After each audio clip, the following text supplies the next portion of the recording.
The 59th plenary meeting of the 10th Emergency Special Session of the General Assembly is called to order. The Assembly will continue its consideration of Agenda Item 5, entitled Illegal Israeli Actions on Occupied East Jerusalem and the Rest of the Occupied Palestinian Territory. I now give the floor to the distinguished representative of the United Kingdom.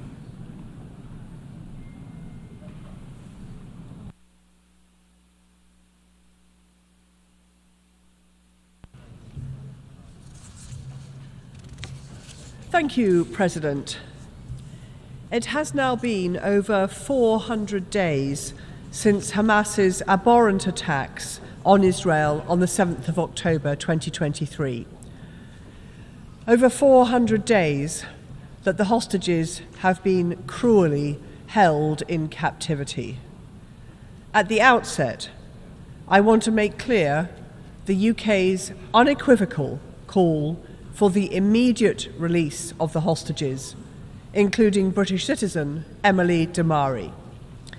We call on Hamas to stop their abhorrent crimes and to comply with international law. President, we must see this conflict come to an end. The scale of suffering in Gaza is unimaginable. Famine is imminent in some areas, and the UN has reported a shocking increase in cases of acute malnutrition in children.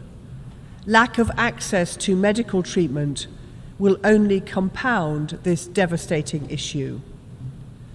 The past 2 months have been the worst for aid access since October 2023.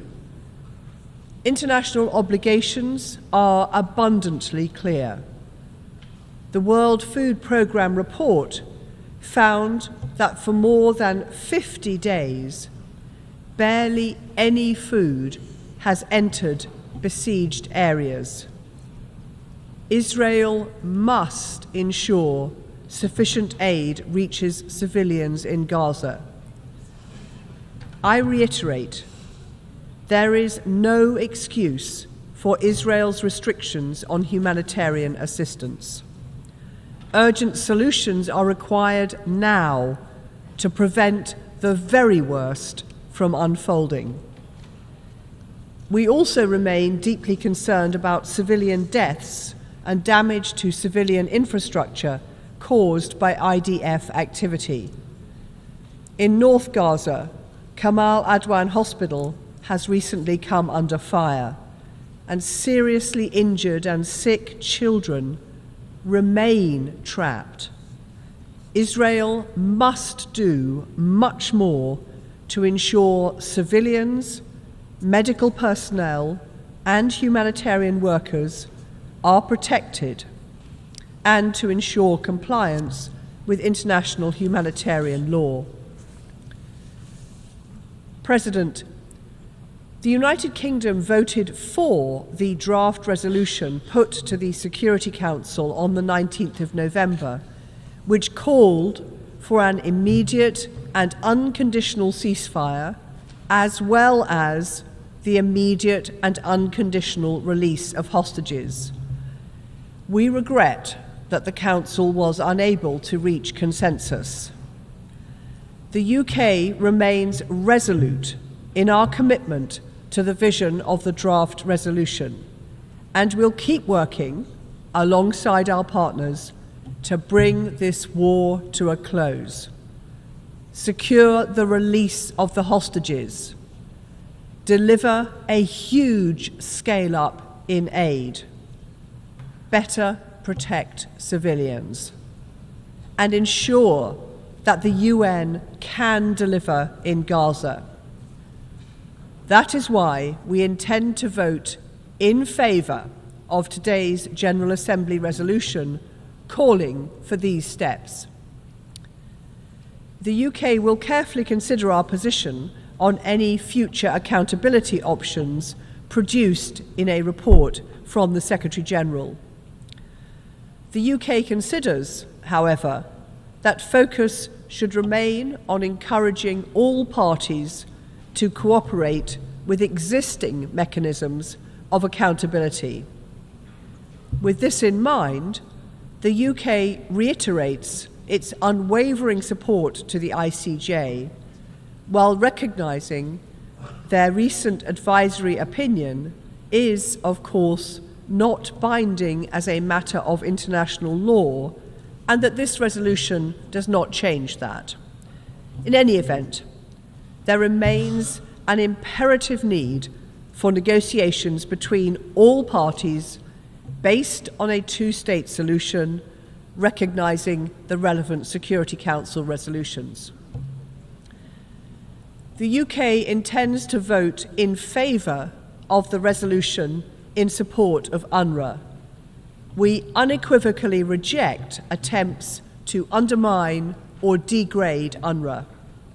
As my Foreign Secretary has said, the legislation passed by the Israeli Knesset seeking to restrict UNRWA's work is unacceptable. UNRWA has an unequivocal mandate from the UN membership to provide life-saving aid to thousands of Palestinians in need. The UK continues to support UNRWA to deliver important reforms which can further strengthen their commitment to neutrality. As the occupying power, Israel has a responsibility to ensure Palestinians have basic services. UNRWA and UNRWA alone is equipped to deliver that. Today, my Prime Minister committed to an additional $16.5 million to UNRWA to support vital services for Palestinian refugees in the OPTs and the wider region.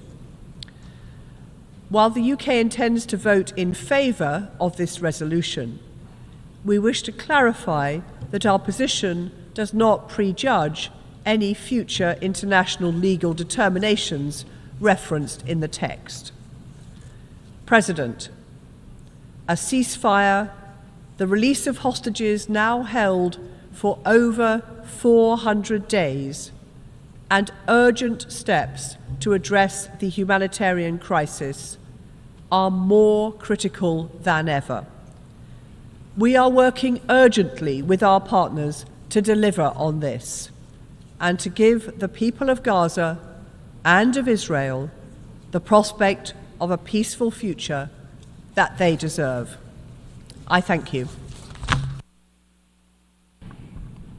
I thank the distinguished representative of the United Kingdom. I now give the floor to the distinguished representative of Norway.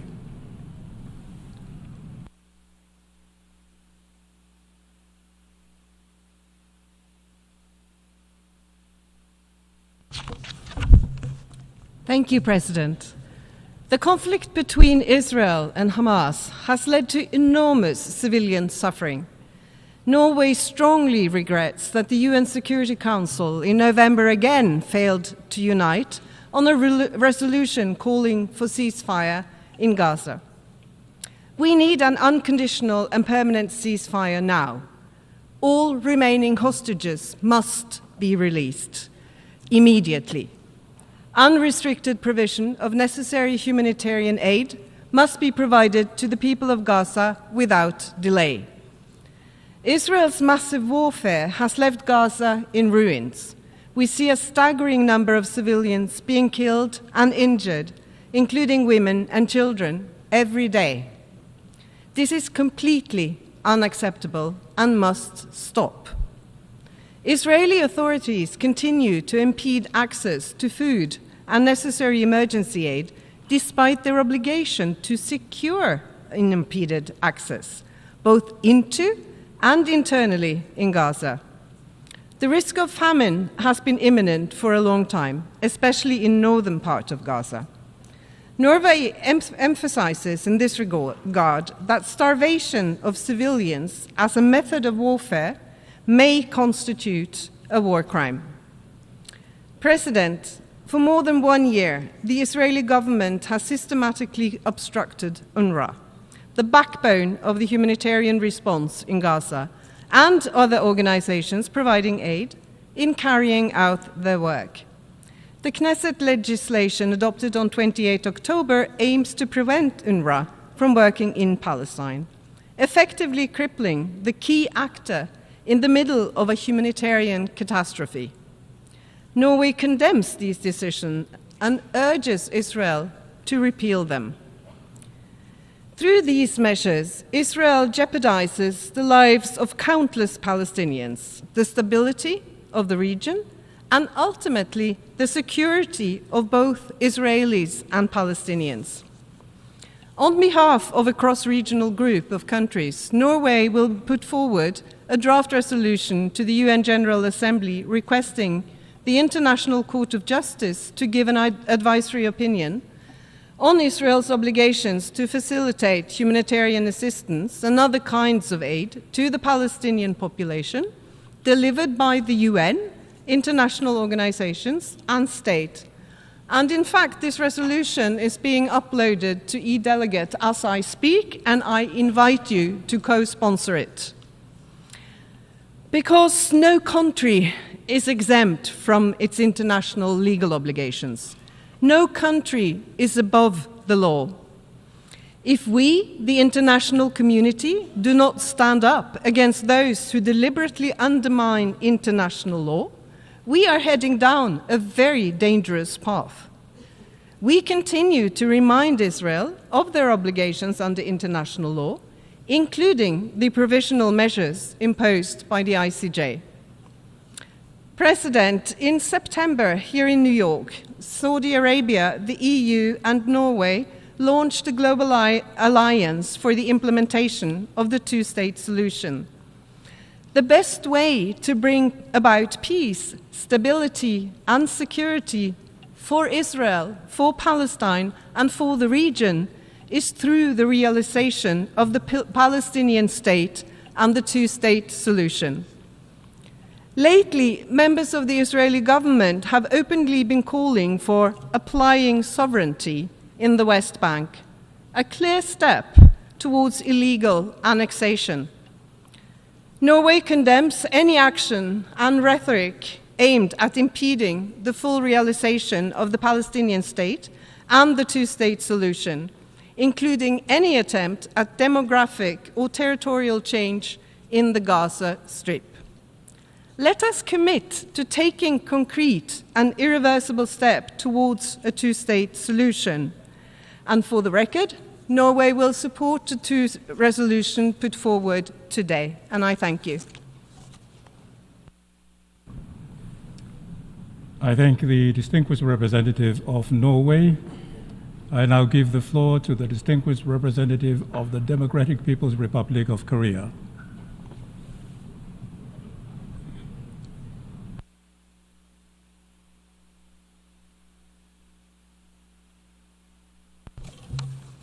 Mr. President, today the situation in occupied Palestine territory, including Gaza Strip, is critical and severe beyond imagination. Since beginning of the genocidal attack, over 44,000 Palestinians, particularly women and children, have been killed. An unprecedented humanitarian crisis is taking place due to vast destruction of homes, school, hospital, spread of disease, forced displacement, and mass detention.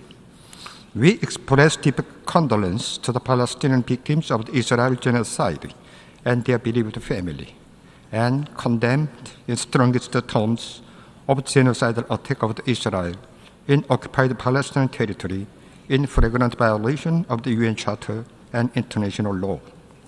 It is imperative for international community to put an end urgently Israel's decade-long illegal occupation of Palestinian territory and redouble its efforts to immediately advance process of accountability for all war crimes committed by Israel against the people of Palestine and the other nationalities. Mr. President, the international community has made tireless efforts for several decades to put an end to Israel's illegal occupation and realize inalienable rights of Palestinian people. However, the fair and just solution to Palestinian issue remains deadlocked, and the situation in occupied Palestinian territory and the rest of the Middle East region is increasingly becoming aggravated. It is entirely attributable to the unilateral and hegemonic policy and double standard of the United States, which has connived at and patronized Israeli illegal territorial expansion. As is widely known, since outbreak of the Gaza crisis, United States has persistently provided Israel with a huge amount of the military, financial, and logistical support, thus giving green light to mass atrocities of the Israel. Worse still, United States cast vetoed 6 times at the Security Council on the draft resolutions calling for immediate, permanent, and unconditional ceasefire in Gaza Strip. Such United States unilateral and shameful approach is adding fuel to the already aggravated situation, which triggered surge indignation and condemnation from the international community.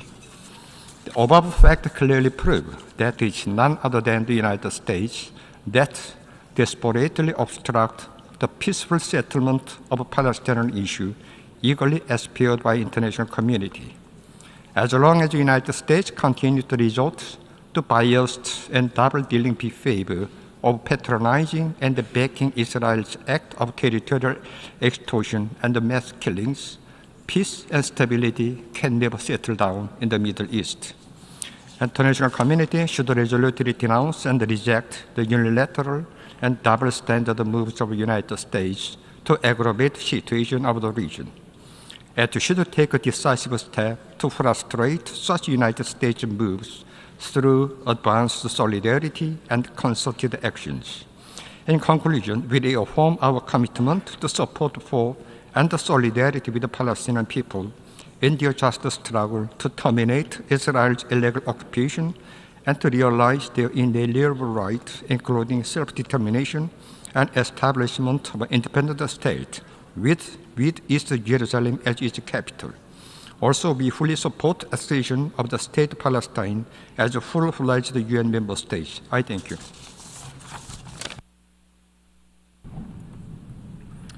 I thank the distinguished representative of the Democratic People's Republic of Korea.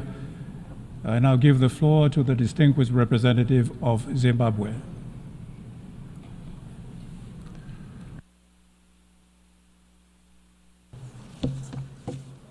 Mr. President, thank you for convening this session, which has been prompted by the recent failure by the United Nations Security Council to adopt a resolution that was a pathway to securing an immediate, unconditional, and permanent ceasefire, alongside the immediate and unconditional release of hostages. Furthermore, the resolution would have laid the foundation for addressing the humanitarian crisis in Gaza. Mr. President, over the years, we have witnessed a growing number of vetoes on resolutions concerning the question of Palestine. Each successive veto has perpetuated the conflict, prolonged civilian suffering, and diminished the prospects for a just and lasting peace. These vetoes are preventing the Security Council from responding timely to the crisis in Gaza, thereby undermining the Council's credibility and effectiveness. This underscores the urgent need for Security Council reform to ensure that this principal organ of the United Nations can address global challenges impartially. Mr. President, last week, the permanent observer of the State of Palestine delivered a harrowing account of the situation in Gaza. More than 44,000 Palestinians have lost their lives since 7 October 2023, the majority of whom are women and children. More than 300 United Nations and humanitarian staff operating in Gaza have also lost their lives as a result of this unjust conflict. Furthermore, humanitarian efforts are being hampered as aid agencies are failing to deliver critical supplies of food and medicine. At the same time, the operations of UNRWA, which is providing life-saving services to the Palestinians across the Middle East, are being threatened by the recently adopted Israeli legislation. UNRWA must be allowed to carry out its vital work without interruption or politicization. Mr. President, my delegation recalls the various Security Council resolutions that have already been adopted, including Resolution 2735, and calls for their full implementation.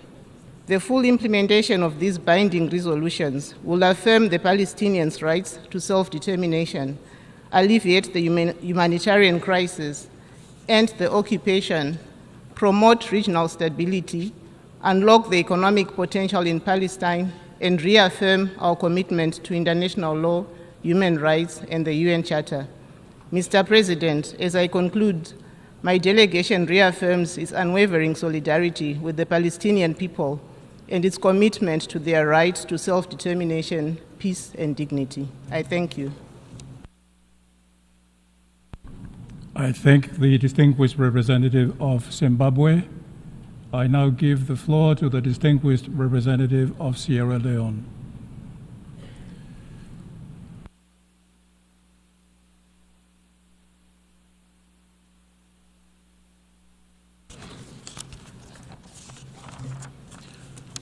Mr. President, Sierra Leone aligns itself with a statement delivered by the representative of Malta on behalf of the 10 elected members of the Security Council. We recall the Security Council's meeting on 20th November 2024 under the agenda item, the situation in the Middle East, including the Palestine question, where we considered a draft resolution calling for a ceasefire in the Gaza Strip. We express our gratitude to the E10 coordinator, Guyana, for their commendable efforts in facilitating the negotiations. Sierra Leone voted in favor of the E10 draft resolution, driven by our unwavering commitment to securing a ceasefire and, most importantly, to saving lives. We deeply regret that the resolution was not adopted, despite 14 members of the Council, an overwhelming majority voting in favor. With the same urgency to save lives, achieve an immediate, unconditional, and permanent ceasefire, secure the release of the remaining hostages held by Hamas, and increase the scale of humanitarian assistance to Gaza, Sierra Leone welcomes the draft resolutions to be acted upon by this Assembly. The vote will cast in support of the draft resolution will reflect Sierra Leone's consistent position over the past 14 months following the 7th October 2023 attacks by Hamas and the response by Israel. With over 44,500 deaths, hundreds of thousands injured, and around 1.7 million internally displaced, the toll on women, children, and the youth is staggering. The need for a ceasefire and the release of all hostages has become urgently overdue. International law unequivocally prohibits conduct that result in devastating and inhumane consequences for civilians during armed conflict. Sierra Leone joins the call for all parties to the conflict to comply with their obligations under international law and to ensure that the civilian population in Gaza has access to essential services and humanitarian assistance, which are critical for their survival. We also acknowledge the vital role of UNRWA in facilitating and distributing aid to civilians. We reiterate the necessity for all parties to the conflict to meet their legal, political, moral, and humanitarian obligations towards the civilians in Gaza and the hostages. Through these resolutions that we'll adopt, we'll seek a further path to justice and accountability. As the United Nations, we must seize this opportunity to reaffirm our role and unite in our collective strength to prevent further destruction and suffering. Mr. President, Sierra Leone welcomes the letter of the Secretary General bringing to the attention of the General Assembly on an urgent basis 2 legislations which the Knesset of Israel adopted on 28 October 2024, and which, if implemented, could prevent the United Nations Relief and Works Agency for Palestinian Refugees in the Near East, UNRWA, from continuing its essential work in the occupied Palestinian territory, including East Jerusalem, as mandated by the General Assembly.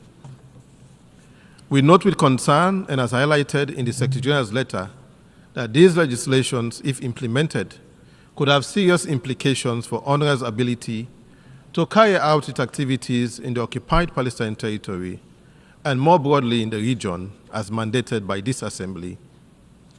In that vein, we reiterate the Secretary General's assessment that UNRWA is the principal means by which essential assistance is delivered to Palestinian refugees in the occupied Palestinian territory, and there is no realistic alternative to UNRWA that could adequately provide the services and assistance required, whether it be other United Nations entity, other international organizations, or any other entity. The cessation of or restrictions on its activities will leave Palestinians without the essential assistance they require. In closing, let me remember all humanitarian workers who have made the ultimate sacrifice and those serving selflessly in Gaza and the region under extreme conditions to provide critical assistance to those in need. We reiterate our full support to UNRWA and recognize the agency's essential role in delivering life-saving humanitarian support to the Palestinian people. And I thank you.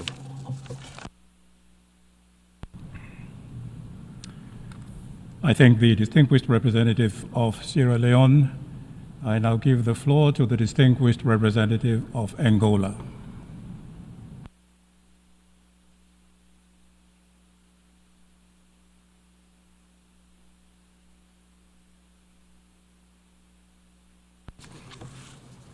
Mr. President, Excellencies, distinguished delegates, allow me to congratulate you, Mr. President, for resuming this 10th emergency special session.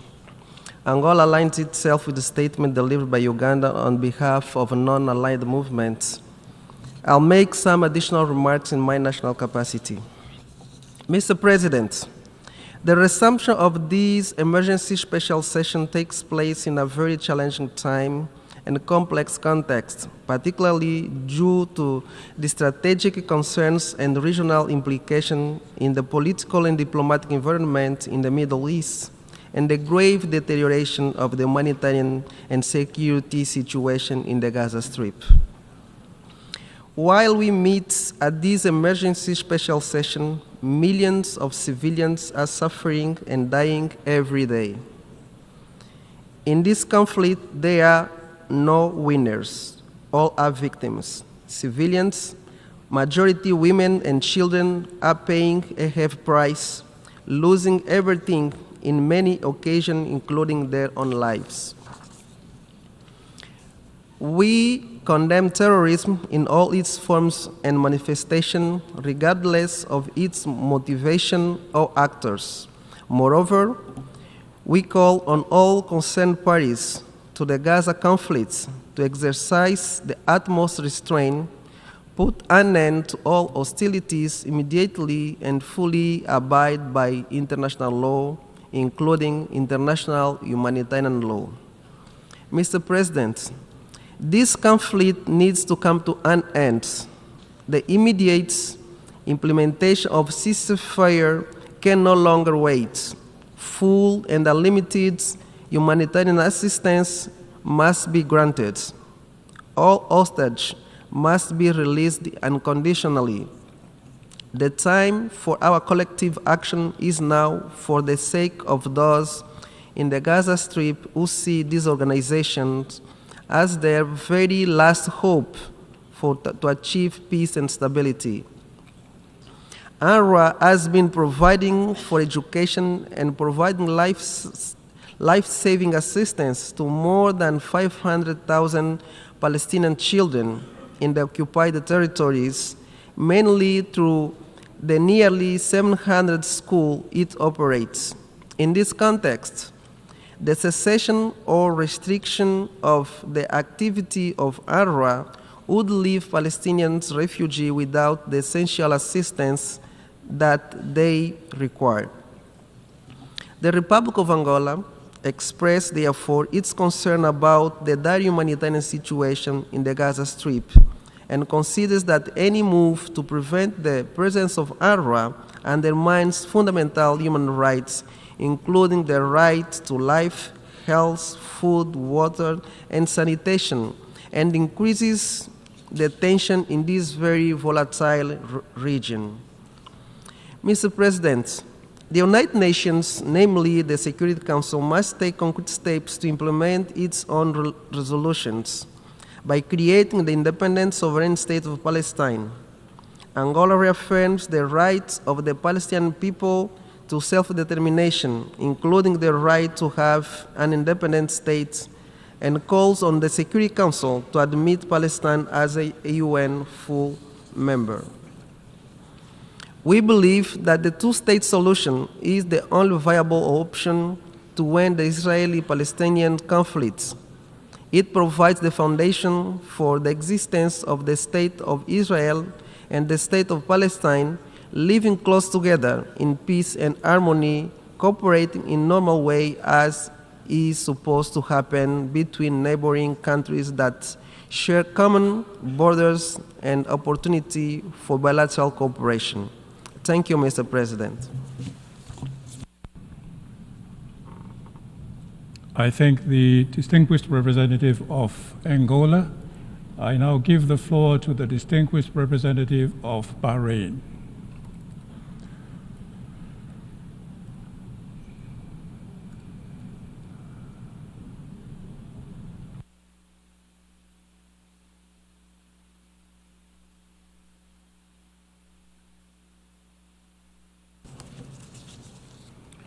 Mr. President, at the outset, I wish to thank you for resuming the 10th emergency special session of the General Assembly. I align myself with the statements made by the GCC, the Arab Group, the OIC, and NAM. Mr. President, this meeting is convened in the wake of the incapacity of the Security Council to adopt a draft resolution that calls for, inter alia, an immediate, unconditional and permanent ceasefire in the Gaza Strip, 1 year after the onset of the war against the Gaza Strip, while the risk of escalation continues to threaten regional stability. Amid the current unprecedented and disastrous humanitarian situation in the Gaza Strip, we renew our call for an immediate ceasefire and for the unhindered and unconditional delivery of urgent humanitarian assistance to the Gaza Strip to alleviate the stark suffering of the population of Gaza. The Kingdom of Bahrain stresses that the international community must shoulder its responsibilities under the present circumstances in the implementation of United Nations resolutions on the cessation of hostilities and the provision of protection to civilians under IHL, in addition to the release of all detainees and hostages, the provision of safe corridors for the delivery of relief and humanitarian assistance to the population of Gaza, the reconstruction of devastated areas, and the provision of support to the United Nations Relief and Works Agency for Palestine refugees in the Near East as it seeks to fulfill the mandate with which it was entrusted by the General Assembly. Mr. President, the Kingdom of Bahrain reiterates its steadfast position, namely its call for the prioritization of dialogue and peaceful means for durable and comprehensive and just peace to prevail in the Middle East, including a ceasefire in the Gaza Strip and the resolution of the Palestinian question based on the two-state solution in accordance with the norms of international law and the resolution conditions of international legitimacy. In this regard, during the 33rd Arab Summit, the Kingdom of Bahrain has provided a number of initiatives serving various central questions to ensure the stability and development of the region, namely the call for an international conference for peace in the Middle East, the full recognition of the State of Palestine and the acceptance of its membership at the United Nations. We also support the Global Alliance for the implementation of the two-state solution spearheaded by the sister Kingdom of Saudi Arabia. We've welcomed the agreement on the ceasefire in the Republic of Lebanon through the mediation by the United States and France as an important step for the escalation and the reduction of regional military tension. We stress once more that all parties must abide by an immediate and comprehensive and permanent ceasefire and must implement Security Council Resolution 1701 with all its provisions and allow for the establishment of state control across all Lebanese territories. In conclusion, Mr. President, we stress that there is a need for the international community to adopt an irreversible and credible pathway for the establishment of the independent and sovereign Palestinian state along the 4th of June 1967 borders with East Jerusalem as its capital. The Kingdom will continue to support all efforts aimed at ensuring comprehensive and durable peace so as to guarantee security and prosperity for all countries of the region. Thank you. I thank the distinguished representative of Bahrain. I now give the floor to the distinguished representative of San Marino.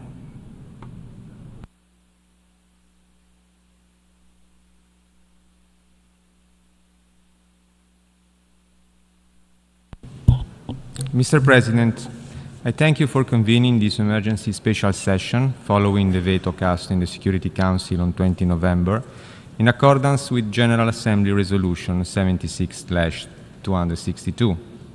San Marino thanks the elected 10 Security Council members for drafting a resolution which, if adopted, would have unequivocally demanded the cessation of hostilities through an immediate, unconditional, and permanent ceasefire, as well as the immediate and unconditional release of all hostages held by Hamas and other armed groups since the attacks of 7 October.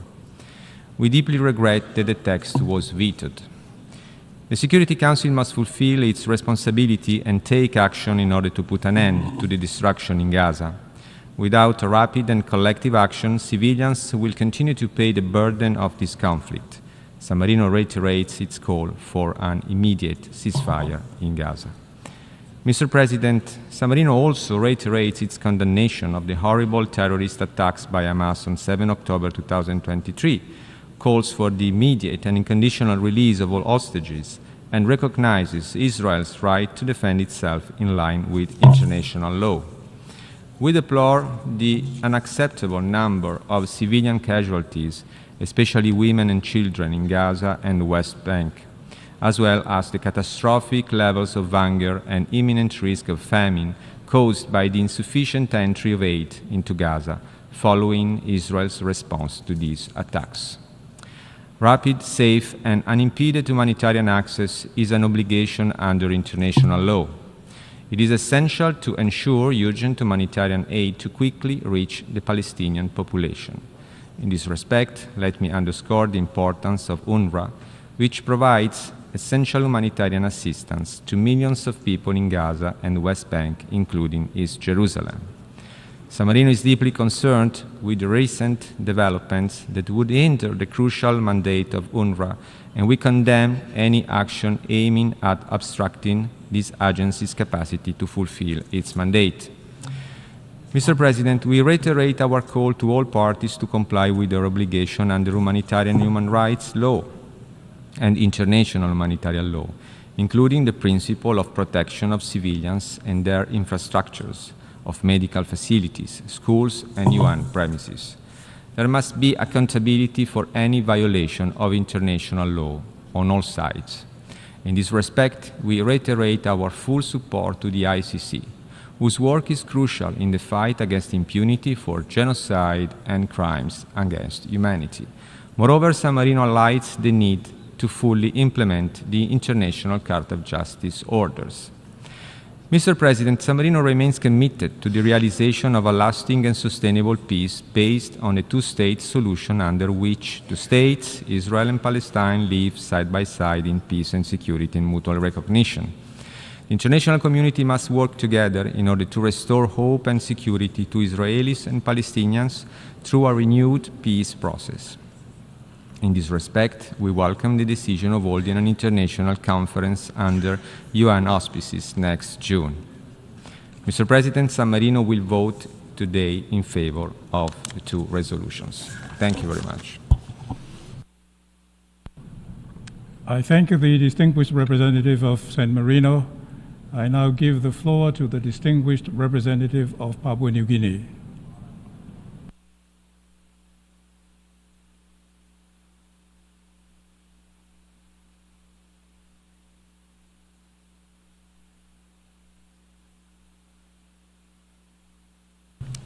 Mr. President, the spotlight in the General Assembly on the Security Council's mandate continues apace, and rightly so, given the importance of the Council's members to step up to the plate to honor their commitment and obligations to serve the cause of peace and security for all of humanity.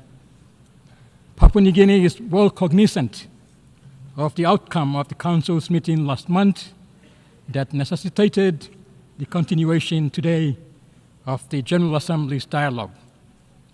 Let me place on record that Papua New Guinea, as a peace-loving country, wishes for peace, security, and stability at all levels, including in the Middle East region, and particularly in Israel and Palestine. The dire humanitarian situation in Palestine is indeed a shared concern for all peace-loving nations and peoples, including my own country, as is the ongoing security concerns not only for Palestinians, but also for the State of Israel. Papua New Guinea notes that all lives matter and needs to be respected and requires an environment of peace and security. Any lasting peace and security for the Israeli-Palestinian situation requires genuine and mutually respectful direct dialogue on all relevant issues by all parties concerned, particularly the Israelis and Palestinians. This includes Israel's right to self-defense as permitted under international law. In our view, rhetoric from any parties that incites harmful emotive tensions must be avoided, as this is unhelpful for finding the much-needed pathway for peace and security to take root. Mr. President, the most recent matter of an American hostage held by Hamas is strongly deplored and condemned. We renew our call on those holding the hostages from Israel and several other countries to release them without any preconditions and without any further delay. The ceasefire call without the release of all the hostages is unhelpful to the situation. In closing, Mr. President, Papua New Guinea wishes to place on record that though we are a member of the non-aligned movement, we disassociate ourselves from the NAM statement delivered by the delegation of Uganda as the chair of the Coordinating Bureau of the Non-Aligned Movement and the associated co-sponsorship of today's proceedings. We do so because elements contained therein are inconsistent with our national position on the issues raised in the statement and co-sponsorship of this meeting. I thank you, Mr. President. I thank the distinguished representative of Papua New Guinea. I now give the floor to the distinguished representative of Lesotho.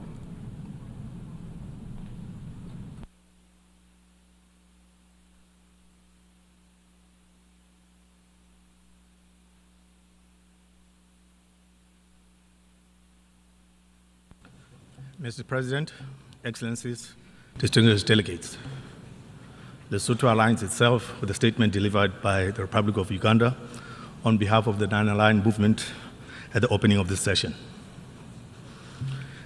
There is no doubt that the ongoing war in Gaza is one of the most disturbing humanitarian crises recorded in the 21st century. This situation has consequently spawned rippling effects across the region. Despite several calls by the international community for an immediate ceasefire, the war continues unabated. The undue suffering that this conflict has inflicted on women, children, and other vulnerable groups is a total breach of international law and a direct contravention of the principles of the Charter of the United Nations. As a result, we call for an immediate end to this conflict. My delegation is gravely concerned with the challenges facing the United Nations Relief and Works Agency for Palestinian Refugees in the Near East, UNRWA. While it is our collective effort to resolve the Palestinian plight, there is no justification to restricting UNRWA to fulfill its mandate. Such acts, sadly, will collapse the agency and exacerbate further the already daunting humanitarian crisis in Gaza and other Palestinian occupied territories. UNRWA is a lifeline for Palestinian refugees. Any attempts to stifle it from performing its duties will concomitantly lead to a deprivation of essential services, food, education, medical supplies to the children of Gaza, in direct contravention of the commitments under the Convention of the Rights of the Child, among other international instruments. We will recall that in December 2023, this august body adopted a resolution calling for an immediate and sustained humanitarian truce, leading to a total cessation of hostilities by the protagonists. Furthermore, the General Assembly demanded the unhindered provision of essential aid to civilians in Gaza. However, it is worrisome that today, as we speak, the situation in Gaza and other occupied Palestinian territories has become even more catastrophic, particularly with the current challenges faced by UNRWA. We deplore this situation by recalling that the Security Council adopted its landmark Resolution 2417 in 2018, strongly condemning the use of food insecurity and starvation as a weapon of war. In closing, Mr. President, Lesotho echoes the call by the UN Secretary General to all parties involved in the Palestinian conflict to choose peace over war. We call on all the belligerents to lay down their arms and engage in genuine dialogue. On the other hand, we applaud countries that have to date spared no effort towards finding a mediated solution to this conflict. We continue to call for sustained engagements towards finding a lasting solution which respects the rights and concerns of both parties. My country continues to advocate for a two-state solution which will pave the way for the Israelis and Palestinians to coexist peacefully in line with UN resolutions. I thank you, Mr. President. I thank the distinguished representative of Lesotho. I now give the floor to the distinguished representative of China.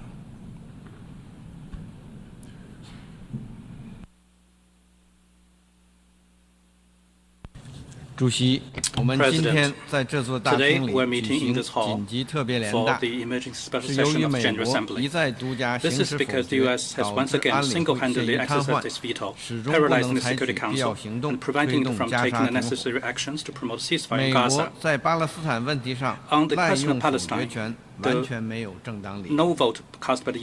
为了挽救美国否决造成的恶劣影响，印尼等有关国家向联大提出了2份决议草案，一份要求实现加沙立即无条件持久停火，消除人道走路的障碍；另一份要求以色列撤销针对联合国近东巴勒斯坦难民救济和公证处的法案。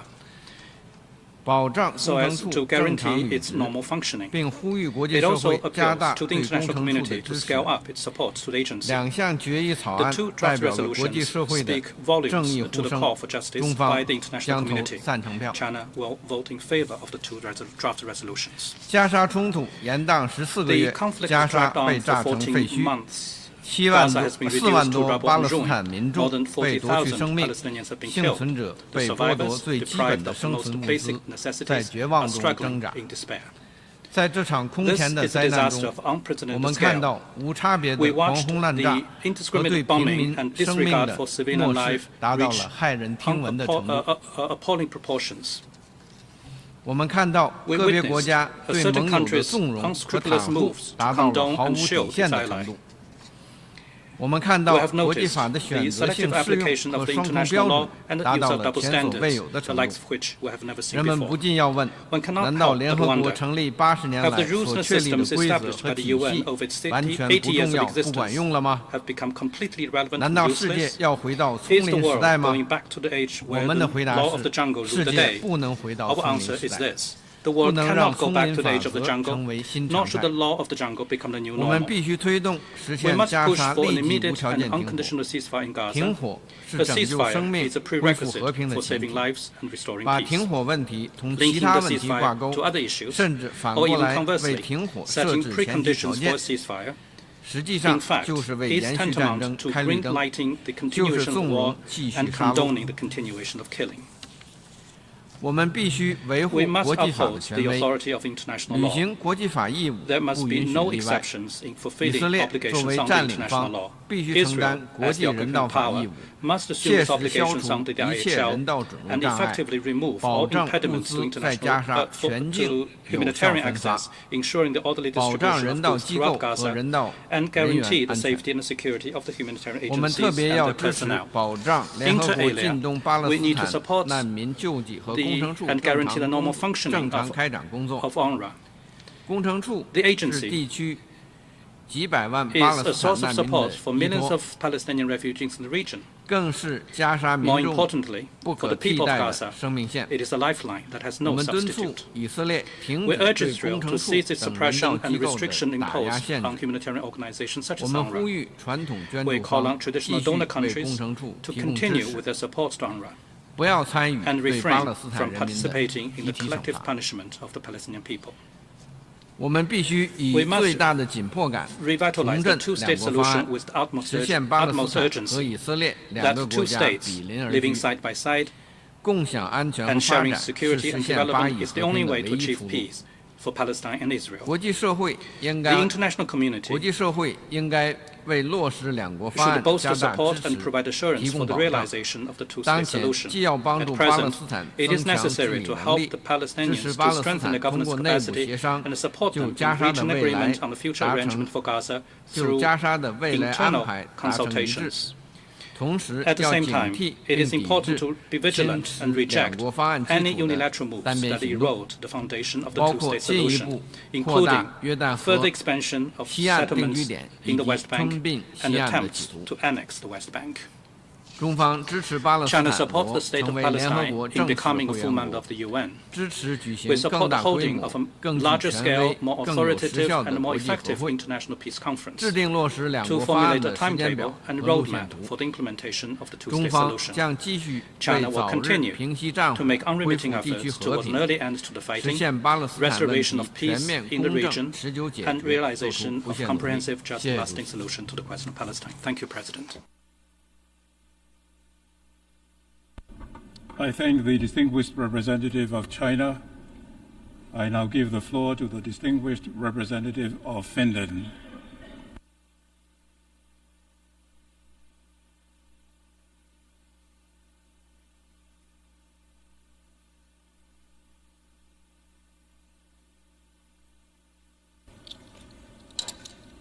Mr. President, Finland is deeply concerned about the catastrophic humanitarian situation in Gaza. The destruction is massive and the horrific civilian death toll is further increasing. The entire Palestinian population in northern Gaza is at imminent risk of dying from disease, famine and violence. The disregard for human life must stop. Finland reiterates its strongest condemnation of the brutal attacks committed by Hamas and other terrorist groups in October last year, and taking of hostages in October. But we have consistently underlined that when exercising the right to self-defense, international and humanitarian law apply fully. Israel must comply with its obligations under international law in all circumstances. An immediate, unconditional and permanent ceasefire is needed urgently, and all remaining hostages must be immediately and unconditionally released. All parties must fully comply with international law, including international humanitarian law. UNRWA remains the backbone of the humanitarian response in Gaza. All parties must enable the agency to carry out its mandate as adopted by the General Assembly and its vital services to the civilians in all occupied territories.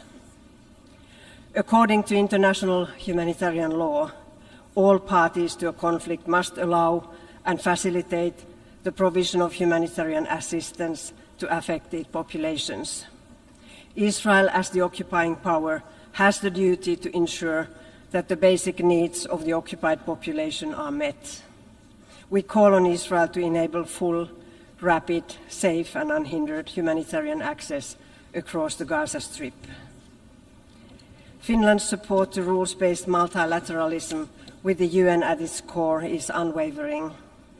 Upholding international law is a shared responsibility of all states. In the midst of an ongoing catastrophic humanitarian situation in Gaza, a halt to any of the activities of UNRWA would have devastating consequences for the hundreds of thousands of civilians served by it. We urge Israel to ensure that UNRWA is allowed to carry out its crucial work in line with its mandate adopted by the UN General Assembly. Mr. President, all permanent members of the Security Council bear a special responsibility to exercise their veto in accordance with the letter and spirit of the Charter. On November 20th, a permanent member of the Council, the United States, used a veto against the resolution calling for ceasefire and release of hostages in Gaza. The General Assembly may discuss any questions relating to the maintenance of international peace and security brought before it by any member of the United Nations. As the Security Council failed again in acting on a situation urgently threatening international peace and security, the General Assembly must act.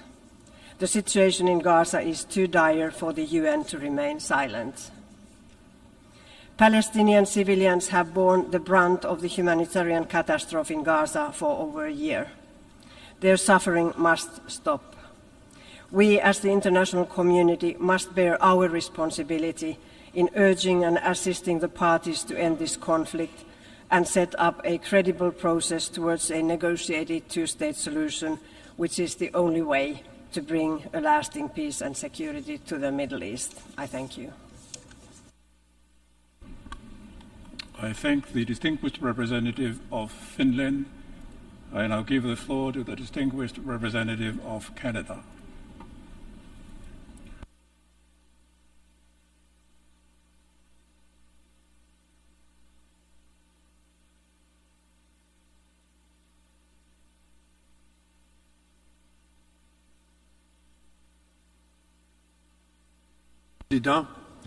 Thank you, President. La position du Canada sur les questions relatives au conflit israélo-palestinien est toujours guidée par notre engagement en faveur d'un cadre qui garantit au mieux la paix et la sécurité pour les Israéliens et les Palestiniens, ainsi que par nos obligations collectives de respecter le droit international. Nous déplorons la perte de vies innocentes dans ce conflit et nous reconnaissons l'impact direct que cette situation continue d'avoir sur les pays de la région et d'ailleurs. Tous les peuples, tous les pays ont été profondément traumatisés par cette terrible année de douleur, de perte et de souffrance. Nous devons tous prendre conscience des mesures qui sont essentielles pour établir une paix durable. Le Canada votera aujourd'hui en faveur de ces deux résolutions en raison de la nécessité urgente et croissante de résoudre cette crise. Les votes du Canada aujourd'hui soulignent nos appels à un cessez-le-feu immédiat, à la libération de tous les otages, à l'augmentation de l'aide humanitaire à Gaza et la réaffirmation de notre soutien à l'Office de secours et de travaux des Nations unies pour les réfugiés de Palestine dans le Proche-Orient UNRWA. Nous ne sommes pas d'accord avec certains éléments inclus dans ces résolutions. Nous continuons de croire que ces résolutions devraient condamner les horribles actes de terreur du Hamas, y compris du 7 octobre, et son utilisation de boucliers humains. Nous aurions également souhaité que l'accent soit davantage mis sur la nécessité pour les parties au conflit de négocier de manière significative un cessez-le-feu immédiat. Le Canada condamne sans équivoque les attaques terroristes du Hamas contre Israël du 7 octobre carried out against Israel by Hamas on the 7th of October 2023 and acts of terror that continue. We continue to demand that Hamas put down their weapons, to stop using recourse to violence and to immediately release all hostages and the remains of deceased hostages, including the remains of Canadian citizen Judith Weinstein. Nous sommes satisfaits de voir figurer dans cette résolution sur le cessez-le-feu une demande de libération des otages, dont la détention ne peut en aucun cas être maintenue. Meanwhile, Mr. President, we see and feel the terrible damage that is taking place in Gaza, the loss of life, the numbers of those injured. We know that the humanitarian situation is horrific, and it continues to worsen. We mourn all civilians killed since October 7th. The scale of civilian casualties is truly heartbreaking. It is also unacceptable, as all actors must comply with international law. Attacks on humanitarian delivery of food and necessary supplies must also stop. And we need to take note of the serious peace and security situation itself within Gaza when it comes to the delivery of humanitarian services. We have concluded that UNRWA's role in responding to this crisis is crucial. Canada reaffirms its commitment to UNRWA, and we have also recommitted our funding, as and condemned the legislation passed by the Israeli Knesset on October the 28th, which we continue to regret, because we believe that it threatens to prevent UNRWA's vital work in Gaza, the West Bank, and East Jerusalem, without ensuring a credible and practical alternative. We continue to press Israel not to implement this legislation, to enable the continuation of UNRWA's activities in education, health services, and to work constructively to enable its crucial role in the delivery of humanitarian assistance. UNRWA's efforts to address allegations against its staff and its willingness to pursue and implement reform of internal processes in line with the independent review of April 2024, led by Catherine Colonna, on UNRWA neutrality, these efforts must continue. We call on UNRWA to continue its path of reform as a priority, demonstrating its commitment to the principle of neutrality, and ensure that its activities remain entirely in line with its humanitarian mandate. Canada will continue to actively monitor and support this process of reform and implementation of the Kelowna recommendations. We would ask that anyone and any country with additional information or evidence share this in an open and transparent manner so that it can be dealt with in a proper fashion. Let us be clear that Canada remains opposed to the disproportionate singling out of Israel alone for criticism. We reiterate the importance of a fair-minded approach at the United Nations, and we will not support resolutions that fail to address the complexities of these issues. The Assembly's work in recent months on the issue of the Israeli-Palestinian conflict is a reminder to all of us that in line with the Charter, discussion of such complex issues is not, in fact, reserved entirely for the Security Council. There are options to enable a broader discussion, particularly when the Council cannot act. As President of ECOSOC, I convened a discussion on Haiti just last month to bring attention to the deteriorating situation there. And I hope that this Assembly will find a way to address crucial issues where we find that the Council is stuck. And stuck it surely is, including on Myanmar, Ukraine, Sudan, Afghanistan, Syria, and many other areas of conflict. As we head into the new year, this Assembly must assume its own responsibilities. Canada remains committed to the two-state solution. We believe that a political solution is absolutely essential in order to get to the roots of this conflict and, in fact, to resolve it. We believe that at a time when the dynamics in the broader region show that conflict management, as opposed to conflict resolution, is not a sustainable path to returning the region to a peaceful and prosperous trajectory, we must all do more within our powers, within our capabilities and capacities, to listen to each other, to understand that there is no hierarchy in suffering, to demonstrate a capacity to show empathy for all those who have suffered and all those who are suffering, to push hard for the principle of accountability under the rule of law, and to do everything we can in our capacity to resolve this terrible conflict. Thank you very much, Mr. President.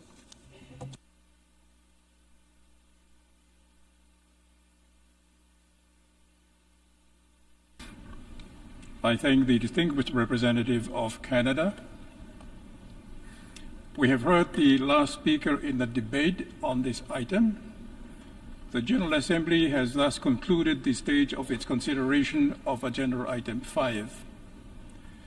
The Assembly will resume its consideration of Agenda Item 5, entitled Illegal Israeli Actions in Occupied East Jerusalem and the rest of the occupied Palestinian territory, to take action on two draft resolutions issued as documents A/ES-10/L.32 and A/ES-10/L.33.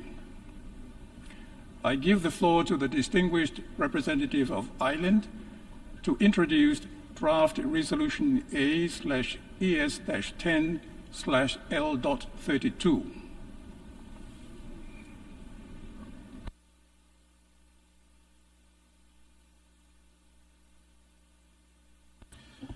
President, Excellencies, distinguished delegates.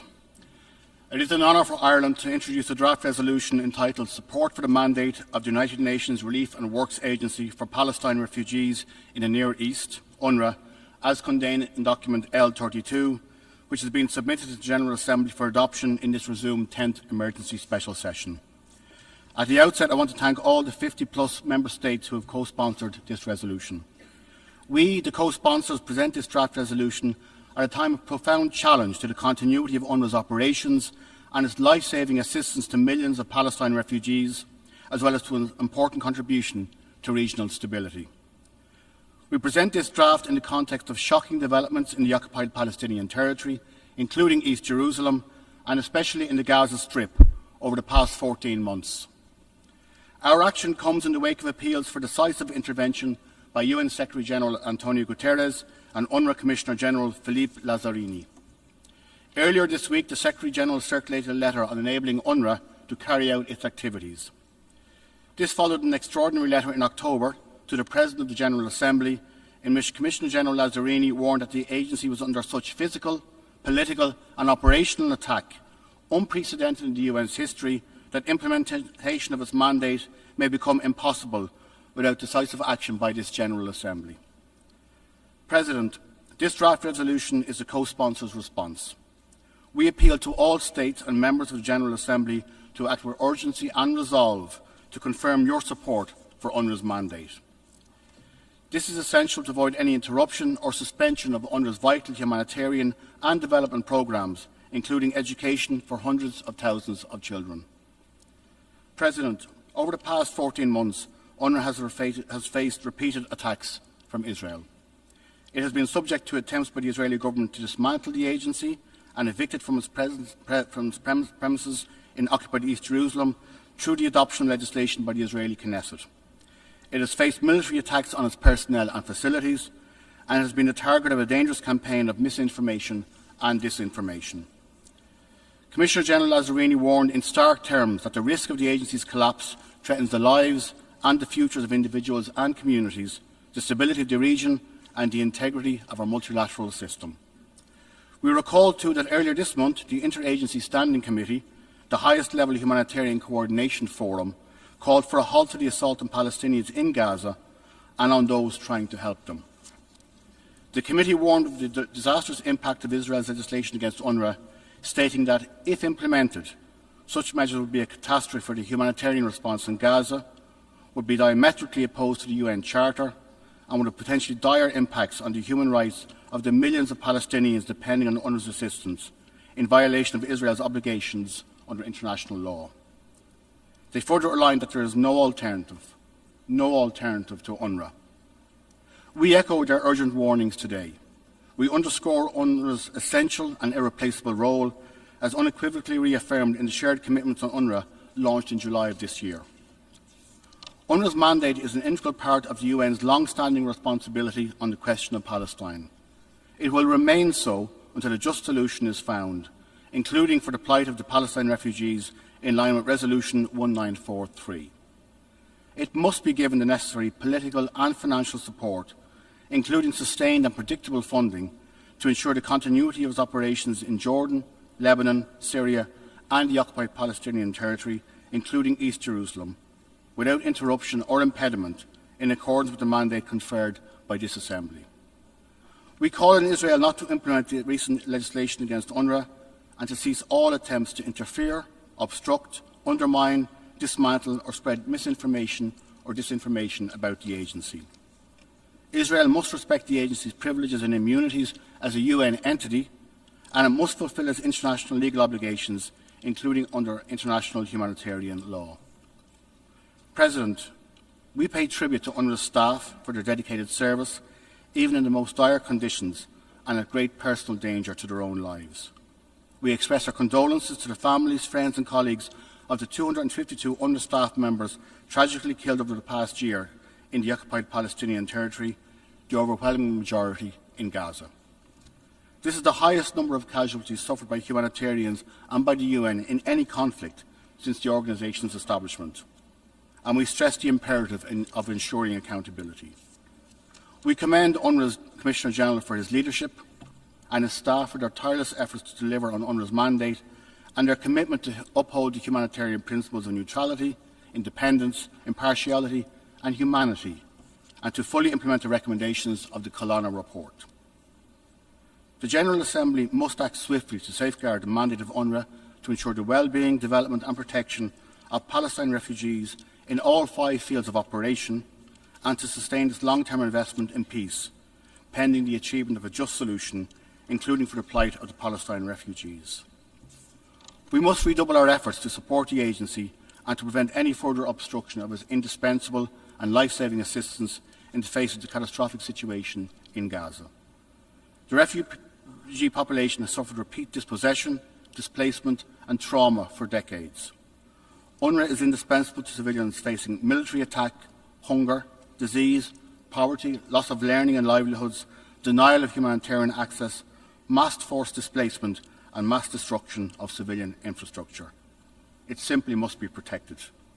We must act swiftly to ensure the protection of the Palestinian civilian population, including by ensuring the provision of immediate, unimpeded humanitarian access at scale throughout Gaza, with UNRWA playing its indispensable humanitarian role and serving as the backbone of the UN humanitarian delivery system.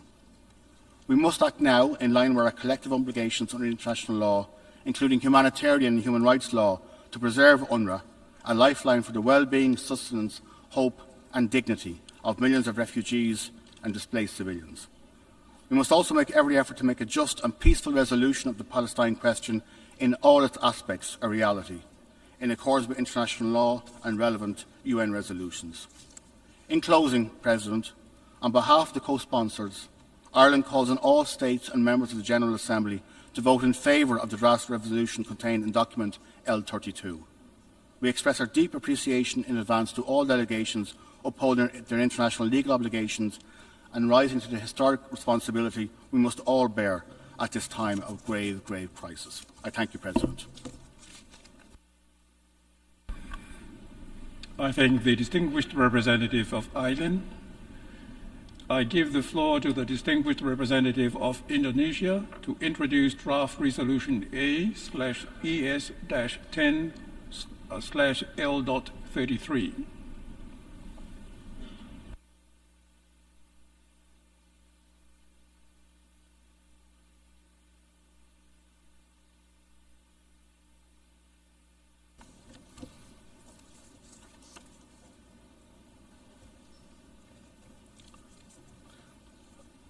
Mr. President, Indonesia is honored to introduce draft resolution L33 entitled Demand for Ceasefire in Gaza in this resumed 10th Emergency Special Session of the General Assembly. This resolution, presented amid an unprecedented and devastating crisis on the Palestinian people in the occupied Palestinian territories, including East Jerusalem, and particularly in the Gaza Strip. This draft resolution underscores the high urgency, absolute necessity for the General Assembly to act now, once again, to demand a ceasefire. We should not let the international community to fail again to act swiftly and responsibly. Over the past 14 months, Gaza continues to be under relentless siege and military assault by Israel, without conditions described as appalling and apocalyptic. We must prevent further catastrophic loss of life and destruction. Mr. President, 1 year ago, in this Assembly, following the veto of a permanent member of the Security Council, 153 countries supported GA Resolution ES-10/22, demanding a pause, an immediate ceasefire, a humanitarian ceasefire, compliance by all parties to their international legal obligation, especially protection of civilians, as well as the release of all hostages. Unfortunately, that resolution was not followed through. We must thus ask ourselves, how many lives could have been saved? How much suffering avoided? And how much destruction prevented if the demands for a ceasefire had been respected? If Israel respected international law, its charter obligation, and listened to the clear voice of conscience of the international community, instead of persisting with its crime, if accountability had been enforced and veto not used to shield these actions. It is time to change the trajectory, to save 2 million children, women, and men in Gaza, alleviate their suffering, and provide them with immediate assistance, relief, and hope. Accountability and justice must be pursued, and a path towards peace must be chartered. This must begin with a ceasefire to stop violence and protect innocent civilians from further harm, including by immediate actions in accordance with ICJ provisional measures. Mr. President, today, as the casualty has tragically surpassed 150,000 Palestinians, 70% of whom are children and women, and with over 1.9 million Gazans displaced under inhumane conditions, deprived of essentials of life. We return to this General Assembly with an urgent appeal for collective action. We cannot remain silent in the face of this abhorrent situation. We must uphold our legal, political, humanitarian, and moral obligation. I repeat, our moral obligations. In the face of yet another veto and the Security Council's inability to implement its own resolutions, including resolutions 2735, the General Assembly must act to fulfill its charter duties. Let us urgently and collectively act act to establish an immediate and unconditional ceasefire, to silence the gun, to stop the bloodshed, and protect the Palestinian civilian population under Israel's illegal occupation from further harm and to alleviate their dramatic suffering. Mr. President, there is no other way to end this carnage. To save human life, we need an immediate, unconditional, and permanent ceasefire. We need accountability for all grave breaches of international law, including humanitarian and human rights law perpetrated by Israel, for all the war crimes, crimes against humanity, and acts of genocides committed. We must end the suffering. We must begin the path to recovery and swiftly pursue political solution to achieve long overdue justice and freedom for the Palestinian people. Indonesia thanked the 47 co-sponsors of this resolution. On behalf of the co-sponsors and in the name of justice and humanity, Indonesia urges all member states to support draft resolution L33. Let us act collectively to honor our shared responsibility, uphold international law in this critical moment. I thank you, Mr. President.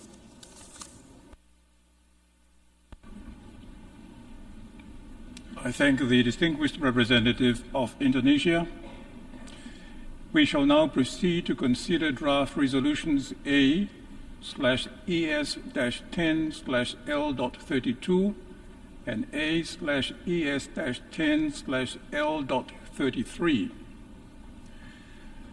I give the floor to the representative of the Secretariat. Thank you, Mr. President. The President's statement concerning draft resolution L33 is made in the context of Rule 153 of the Rules of Procedure of the General Assembly. The President's statement has been also distributed to Member States. Under the terms of OP 7, 9, and 10, the General Assembly would stress the need for accountability and request the Secretary General in this regard to present in the written assessment regarding the implementation of the present resolution and in coordination with the High Commissioner for Human Rights, proposals on how the United Nations could help advance accountability through existing mechanisms and through the establishment of new mechanisms based on its experience in other situations. Request a written assessment from the Secretary General on the implementation of this resolution within 3 weeks of its adoption, and further request the Secretary General to submit a comprehensive written report within 60 days of the adoption of this resolution, which should include a needs assessment for Gaza in the short, medium, and long term, an elaboration of the humanitarian, social, and economic consequences of the conflict in Gaza, and an overview of the work of different parts of the United Nations system relevant to Gaza, along with the recommendations on how to strengthen coordination across these parts. The requests contained in OP 7, 9, and 10 of the draft resolution would entail 2 pre-session documents with a total word count of 13,000 words in all 6 official languages in 2025. This would constitute an addition to the documentation workload for the Department for General Assembly and Conference Management in 2025, and the related non-recurrent resources requirements are estimated at $37,500. However, the Department will make every effort to implement the request within its existing capacities. Accordingly, should the General Assembly adopt draft resolution A/ES-10/L33, no additional requirements would arise under the program budget for 2025. Thank you, Mr. President. I thank the representative of the Secretariat. For your information, the draft resolutions have closed for e-sponsorship. I now give the floor to the representative of the Secretariat. Thank you, Mr. President. I'll address additional co-sponsors for both L32 and L33. First, L32. Since the submission of the draft resolution, And in addition to the delegations listed on the L document, the following countries have also become co-sponsors of L32: Bahrain, Bangladesh, Belize, the plurinational state of Bolivia, Brazil, Brunei Darussalam, Chile, Colombia, Cuba, Democratic People's Republic of Korea, Djibouti, Guyana, Honduras, Iraq, Ireland, Libya, Luxembourg, Maldives, Mauritania, Morocco, Namibia, Nicaragua, Norway, Oman, Pakistan, Portugal, St. Lucia, St. Vincent and the Grenadines, Saudi Arabia, Senegal, Slovenia, Somalia, South Africa, Spain, Trinidad and Tobago, Tunisia, Turkey, United Arab Emirates, the Bolivarian Republic of Venezuela, and Yemen. If any other countries wish to co-sponsor L32, please signify by pressing the microphone button now. I see Gambia, St. Kitts and Nevis, Nigeria, Somalia, although Somalia's name was already read out as an additional co-sponsor, United Republic of Tanzania.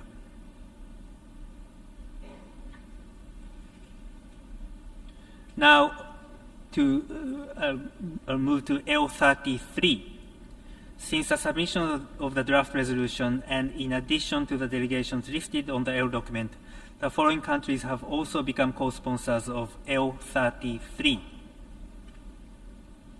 Bahrain, Belize, plurinational state of Bolivia, Brazil, Brunei Darussalam, Chile, Colombia, Cuba, Djibouti, Guyana, Honduras, Ireland, Libya, Luxembourg, Maldives, Malta, Mauritania, Morocco, Namibia, Nicaragua, Norway, Oman, Pakistan, St. Lucia, St. Vincent and the Grenadines, Senegal, Slovenia, Somalia, South Africa, Spain, Trinidad and Tobago, Turkey, United Arab Emirates, the Bolivarian Republic of Venezuela, and Yemen. If any other countries wish to co-sponsor L33, please signify by pressing the microphone button now. I see Nigeria, St. Kitts and Nevis, United Republic of Tanzania. Thank you, Mr. President. This concludes additional co-sponsorship. I thank the representative of the Secretariat. Delegations wishing to make a statement in the explanation of vote before the vote on any proposal under this item are invited to do so now in one intervention. After action on all of them, there will be an opportunity for explanations of vote after the vote on any or all of them. Before giving the floor for explanations of vote before the vote, may I remind delegations that explanations of vote are limited to 10 minutes and should be made by delegations from their seats. I give the floor to Israel. Thank you, Mr. President. The resolutions before the Assembly today are beyond logic. They defy all concepts of morality and the evidence we have laid before you for years. By voting for these resolutions, you are not voting to protect humanitarian values, but to protect an organization that has become a haven for terror. You vote for the resolutions knowing the truth, knowing that UNRWA is not a neutral actor, but an entity hopelessly infiltrated by Hamas, knowing that its facilities have been used to store weapons, its schools to indoctrinate children with hatred, and its staff to aid and act as terrorists. The vote today is not a vote for compassion. It is a vote for complicity. As if this betrayal is not enough, you pushed for a resolution that failed to even condition a ceasefire on the release of the 100 hostages still held by Hamas. By demanding a ceasefire today without addressing the hostages, this assembly will once again side with those who weaponize human suffering. It will send a message that the lives of innocent Israelis, including children, are not worth your consideration. This is not diplomacy. It is appeasement. It is enabling terror and abandoning the innocent. Today, I sit here with evidence in hand. Letters upon letters that Israel has written to UNRWA over the years, each one a warning, each one a clear call to action, and yet nothing was done. Commissioner General Lazzarini complains of reputational damage of so-called disinformation campaign against UNRWA by Israel. I would like to ask Mr. Lazzarini, where were your complaints when Hamas built tunnels under your schools? Where was your outrage when murderers you employed used those schools as terror bases? Where was your accountability when we sent you these letters exposing terrorists on your payroll?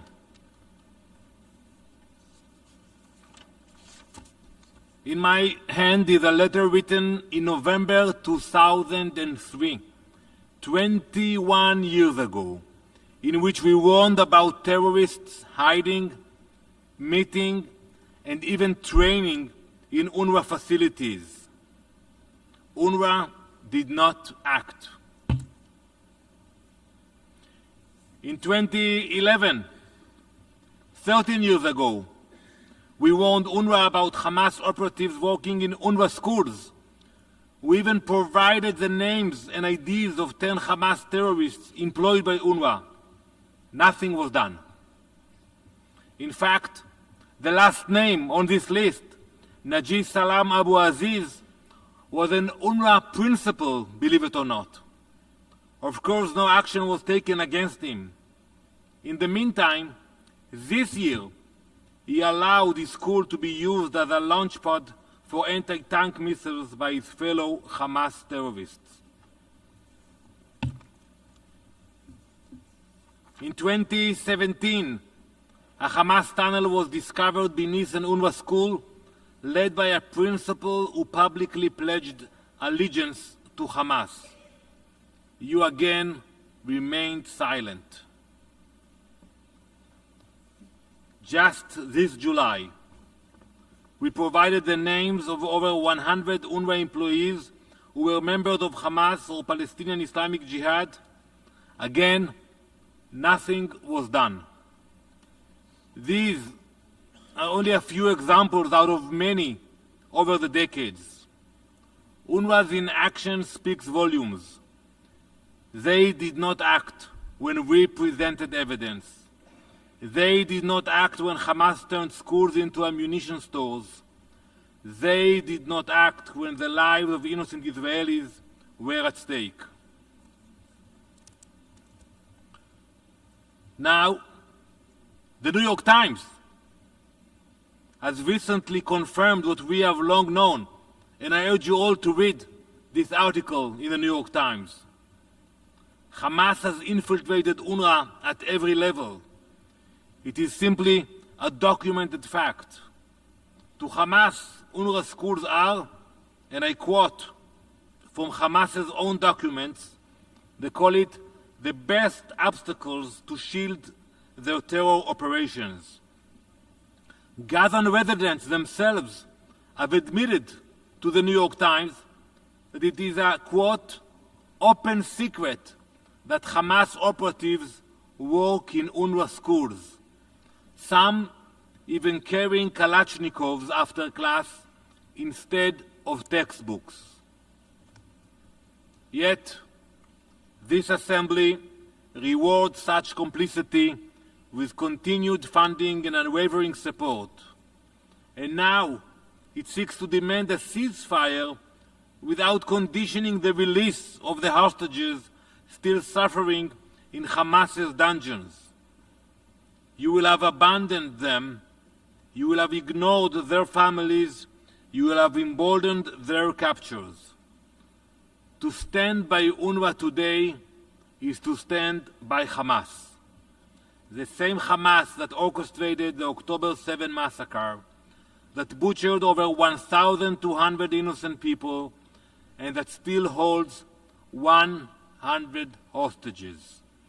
To demand a ceasefire while ignoring these hostages is to surrender to terror. Distinguished colleagues, a future for Gaza must be one without Hamas, but it must also be one without UNRWA. Without its complicity, aid could flow freely, schools could teach peace instead of hatred, and the people of Gaza could finally begin to rebuild.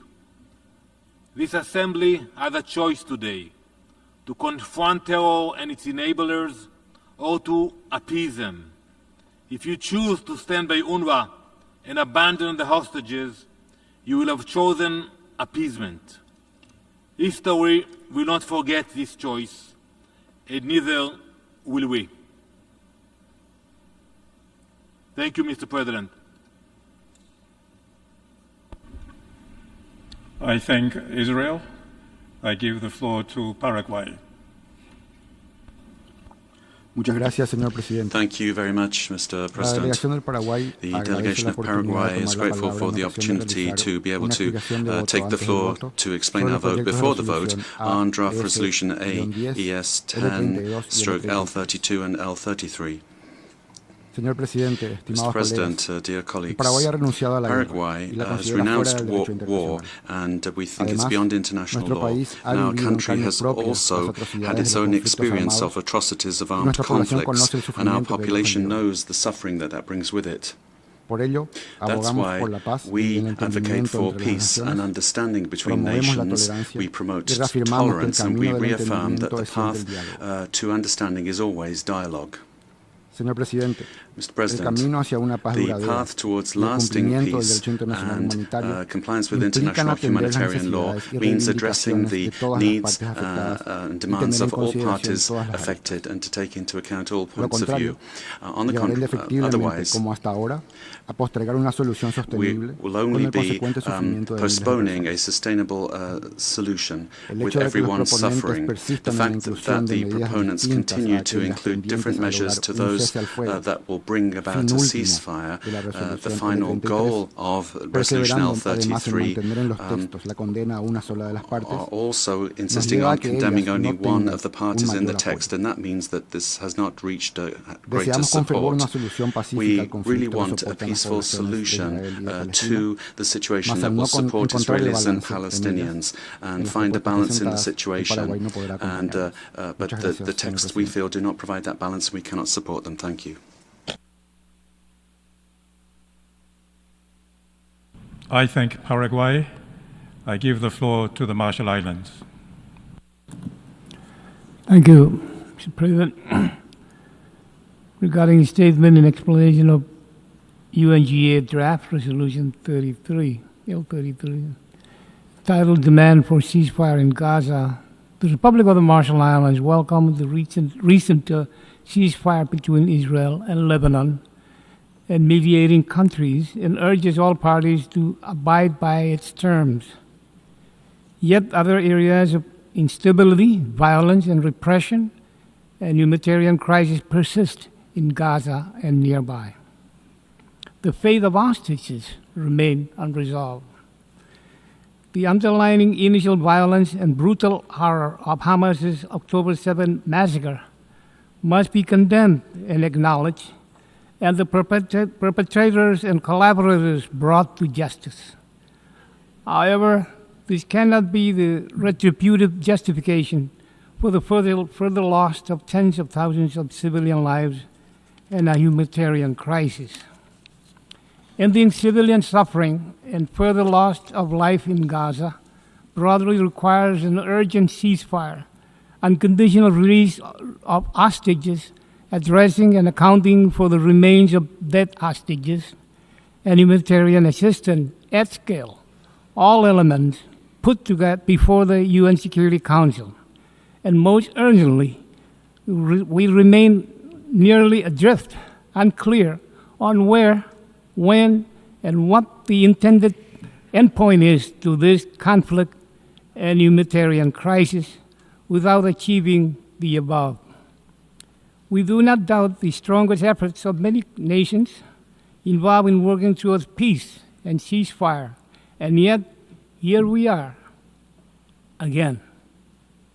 The Security Council is failing between its permanent 5 memberships. And while a small nation might not alone be able to restructure or unravel that body, we will not hesitate to be vocal about the wrongs where they persist. We want to be among the optimists that an international peace process now remains before us. A two-state solution with clear steps to lasting peace would, by logic and definition, include addressing a Palestinian state. But working through such a process towards a real and lasting peace would require political will, leadership, mandate, and active dialogue from everyone at the table, and demand a very dramatic reversal from where we all are today. Otherwise, the same words will only be read over again, and an opportunity for change, for peace, and for change would be missed. This institution, in the ideals deep within the Charter, is capable of far more and was intended for far more.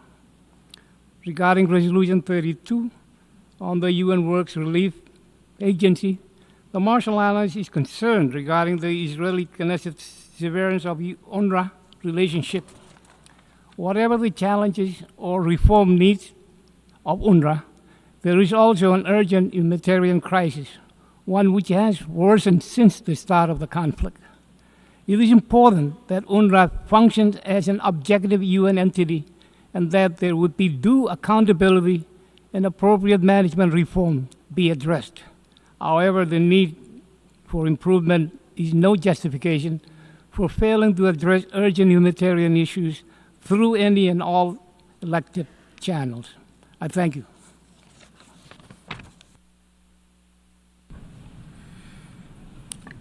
I thank the Marshall Islands. We have heard the last speaker in explanation of vote before the vote. Before proceeding further, I wish to address the question concerning the majority required for the adoption of the draft resolutions. In light of Article 18, paragraph 2 and 3 of the Charter of the United Nations, is there any objection to taking action on draft resolutions A, ES 10 L32 and A, ES 10 L33 by a 2/3 majority of the members present and voting? I see no objection. The 2/3 majority of members present and voting is therefore required for the adoption of draft resolution A/ES-10/L32 and A/ES-10/L33. The Assembly will now take a decision on draft resolution A/ES-10/L.32 entitled Support for the Mandate of the United Nations Relief and Works Agency for Palestine Refugees in the Near East. A recorded vote has been requested. We shall now begin the voting process. Those in favor of draft resolution A/ES-10/L32, please signify. Those against, abstentions. The Assembly is now voting on draft resolution A/ES10/L32 entitled Support for the Mandate of the United Nations Relief and Works Agency for Palestine Refugees in the Near East. Will all delegations confirm that the votes are accurately reflected on the screen?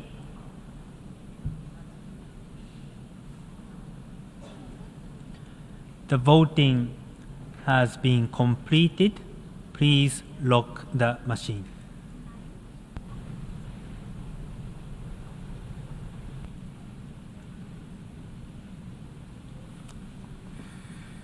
The result of the vote is as follows. In favor, 159, against 9, abstentions 11. Draft Resolution A/ES-10/L32 is adopted. The Assembly will now take a decision on Draft Resolution A/ES-10/L33 entitled Demand for Ceasefire in Gaza. A recorded vote has been requested. We shall now begin the voting process. Those in favor of Draft Resolution A/ES-10/L33, please signify. Those against, abstentions. The Assembly is now voting on Draft Resolution A/ES-10/L33 entitled Demand for Ceasefire in Gaza. Will all delegations confirm that the votes are accurately reflected on the screen?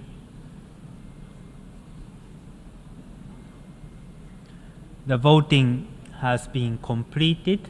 Please lock the machine.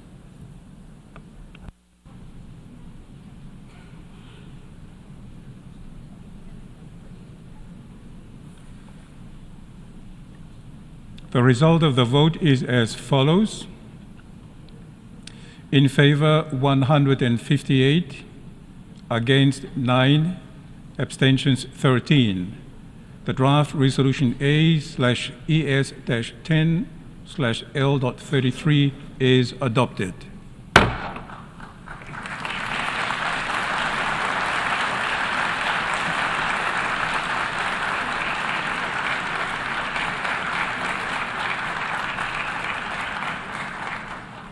Before giving the floor for explanations of vote after the vote, may I remind delegations that explanations of vote are limited to 10 minutes and should be made by delegations from their seats. I give the floor to New Zealand. President, New Zealand welcomes the adoption of today's resolutions and voted in support of the resolutions after careful consideration. The situation in Gaza remains untenable. An immediate ceasefire is urgently needed, and the remaining hostages must be unconditionally released. Palestinian civilians continue to pay the price of the conflict between Israel and Hamas. They deserve an immediate ceasefire, unimpeded access to humanitarian aid, and an end to the spiralling tensions. New Zealand has been clear from the outset that the protection of civilians is paramount and a requirement of international law. New Zealand welcomes international efforts to secure a ceasefire in Gaza and calls on the parties to implement the provisions of Security Council Resolution 2735 regarding an immediate ceasefire. A negotiated political solution is needed to achieve lasting peace and security for Israel and Palestine. Diplomacy can work where there is a political will. The UNRWA resolution reflects a view overwhelmingly shared by the international community that the humanitarian situation in Gaza is catastrophic and that nothing should stand in the way of food, medical assistance and shelter for those in need. This resolution also calls for parties to uphold UN mandates as set by UN member states. The role of UNRWA was defined and created by us as UN member states. New Zealand notes that UNRWA's mandate has been continuously extended since 1949. UNRWA's mandate to ensure the humanitarian and development needs of almost 6 million Palestinian refugees must be respected. The UN system must be allowed to execute the role the member states have given it. There is also work to be done on the part of UNRWA to strengthen its adherence to UN values and humanitarian principles, including neutrality. New Zealand is following closely UNRWA's implementation of Catherine Colonna's review recommendations and looks forward to the full implementation of those recommendations. New Zealand has made clear to UNRWA our expectations of the organisation. We have also made clear our expectation of the parties to the Israel-Hamas conflict, that is, compliance with international law, including international humanitarian law. We are pleased this resolution puts on the record the importance of honouring and respecting UN mandates. Thank you, President. I thank New Zealand. I give the floor to Japan. Thank you, Mr. President. At the outset, let me extend our appreciation to Palestine for its initiative and flexibility during the negotiation of the two draft resolutions. I must say that neither of them is perfect. Important elements are missing, such as clear and strong condemnation of Hamas' brutal acts of terror and their continued hostage-taking in violation of international law. However, both of the resolutions represent a much-needed display of political will of the international community. The tragedy in Gaza is never-ending. Every passing day brings additional casualties of innocent civilians and increases the suffering of both Palestinians and Israelis, including the hostages. The humanitarian situation, which is already described as apocalyptic, is getting worse as time goes by. Although it is too late to save those lives already lost, the need for immediate ceasefire, the release of all remaining hostages, and the drastic expansion of humanitarian aid to Gaza remains crucial. These are the pillars of the ceasefire resolution and what Japan has consistently advocated for the Security Council. It is also essential now to preserve UNRWA. The agency is the backbone of humanitarian assistance to the more than 2 million disparate people of Gaza. The agency will also play a critical role to rebuild human dignity of Palestinian refugees after a post-ceasefire period. However, this indispensable organization is at the brink of collapse following the adoption of the two Knesset laws severely restricting its operation. Our concerted efforts to maintain the agency are urgently needed. This is the aim of this resolution, and Japan fully shares this objective. At the same time, this resolution contains an important call for UNRWA to fully implement the recommendations of the independent review group, and Japan supports this aspect as well. Therefore, we voted in favor of the two draft resolutions. Having said that, today's adoption is not the end goal, as nothing will change if the resolutions remain solely on paper. We have a collective responsibility to make sure that this Assembly's demands are addressed by the parties. For this purpose, we must not overlook the importance of a negotiated settlement between the parties. In this vein, Japan is encouraged by the reports on the resumption of ceasefire talks and commends the tireless efforts of the mediators. Finally, Japan is steadfastly committed to a lasting peace for both Israel and Palestine in the form of a two-state solution, and will continue to make all possible diplomatic efforts to this end. Likewise, we will remain at the forefront of humanitarian assistance to the most vulnerable, and also stand ready to contribute to the early recovery and reconstruction of Gaza. I thank you. I thank Japan. I give the floor to Guatemala. President,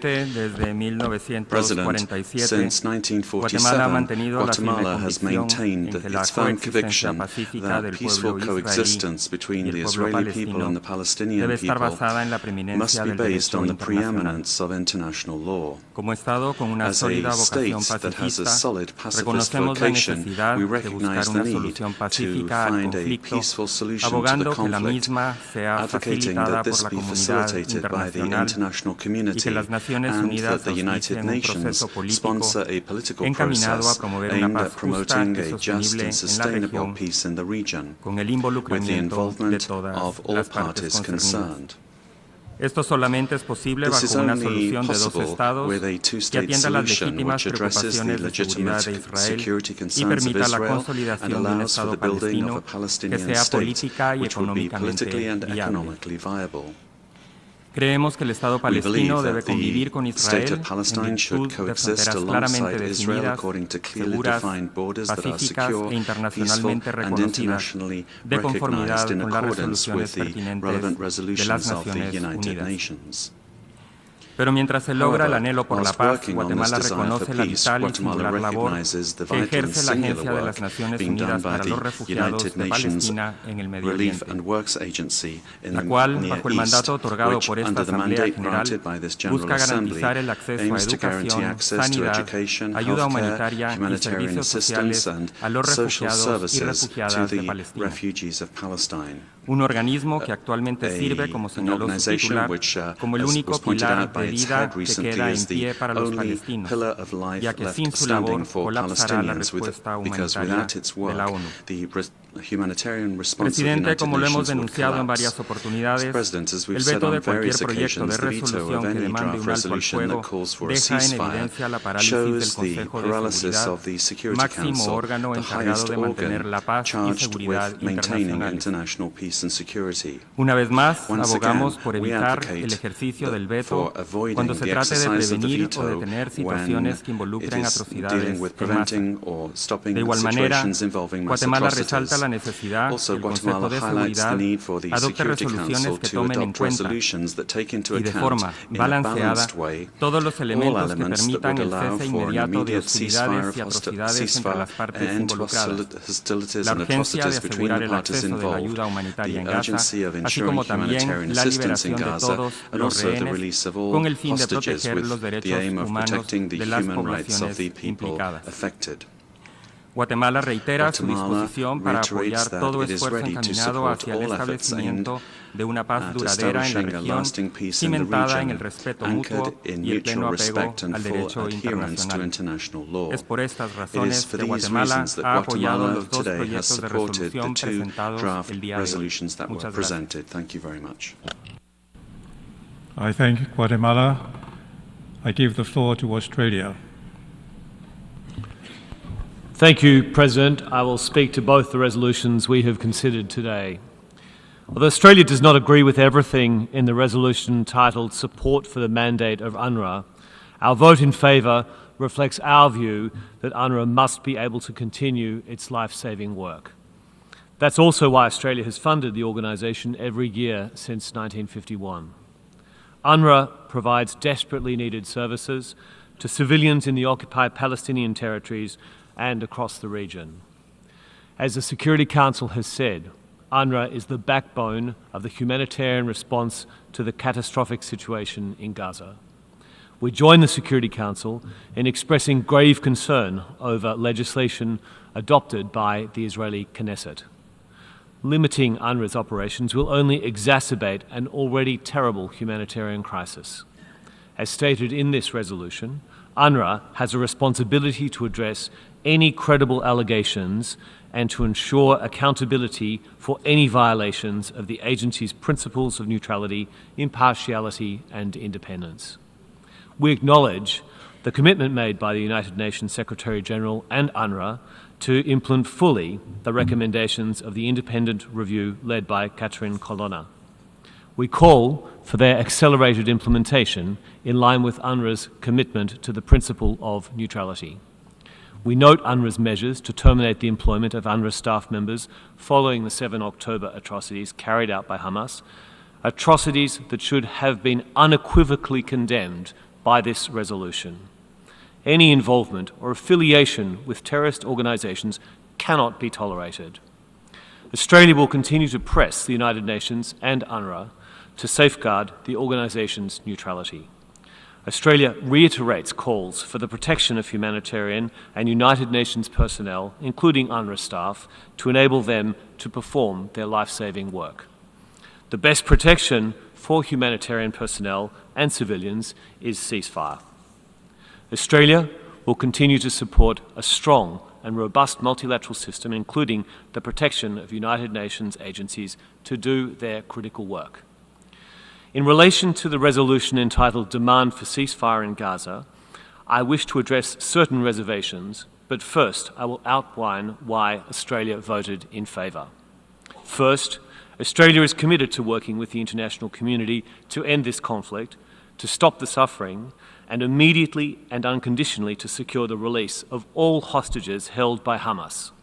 Tomorrow marks 1 year since Australia joined 152 other countries in voting for a ceasefire in this Assembly.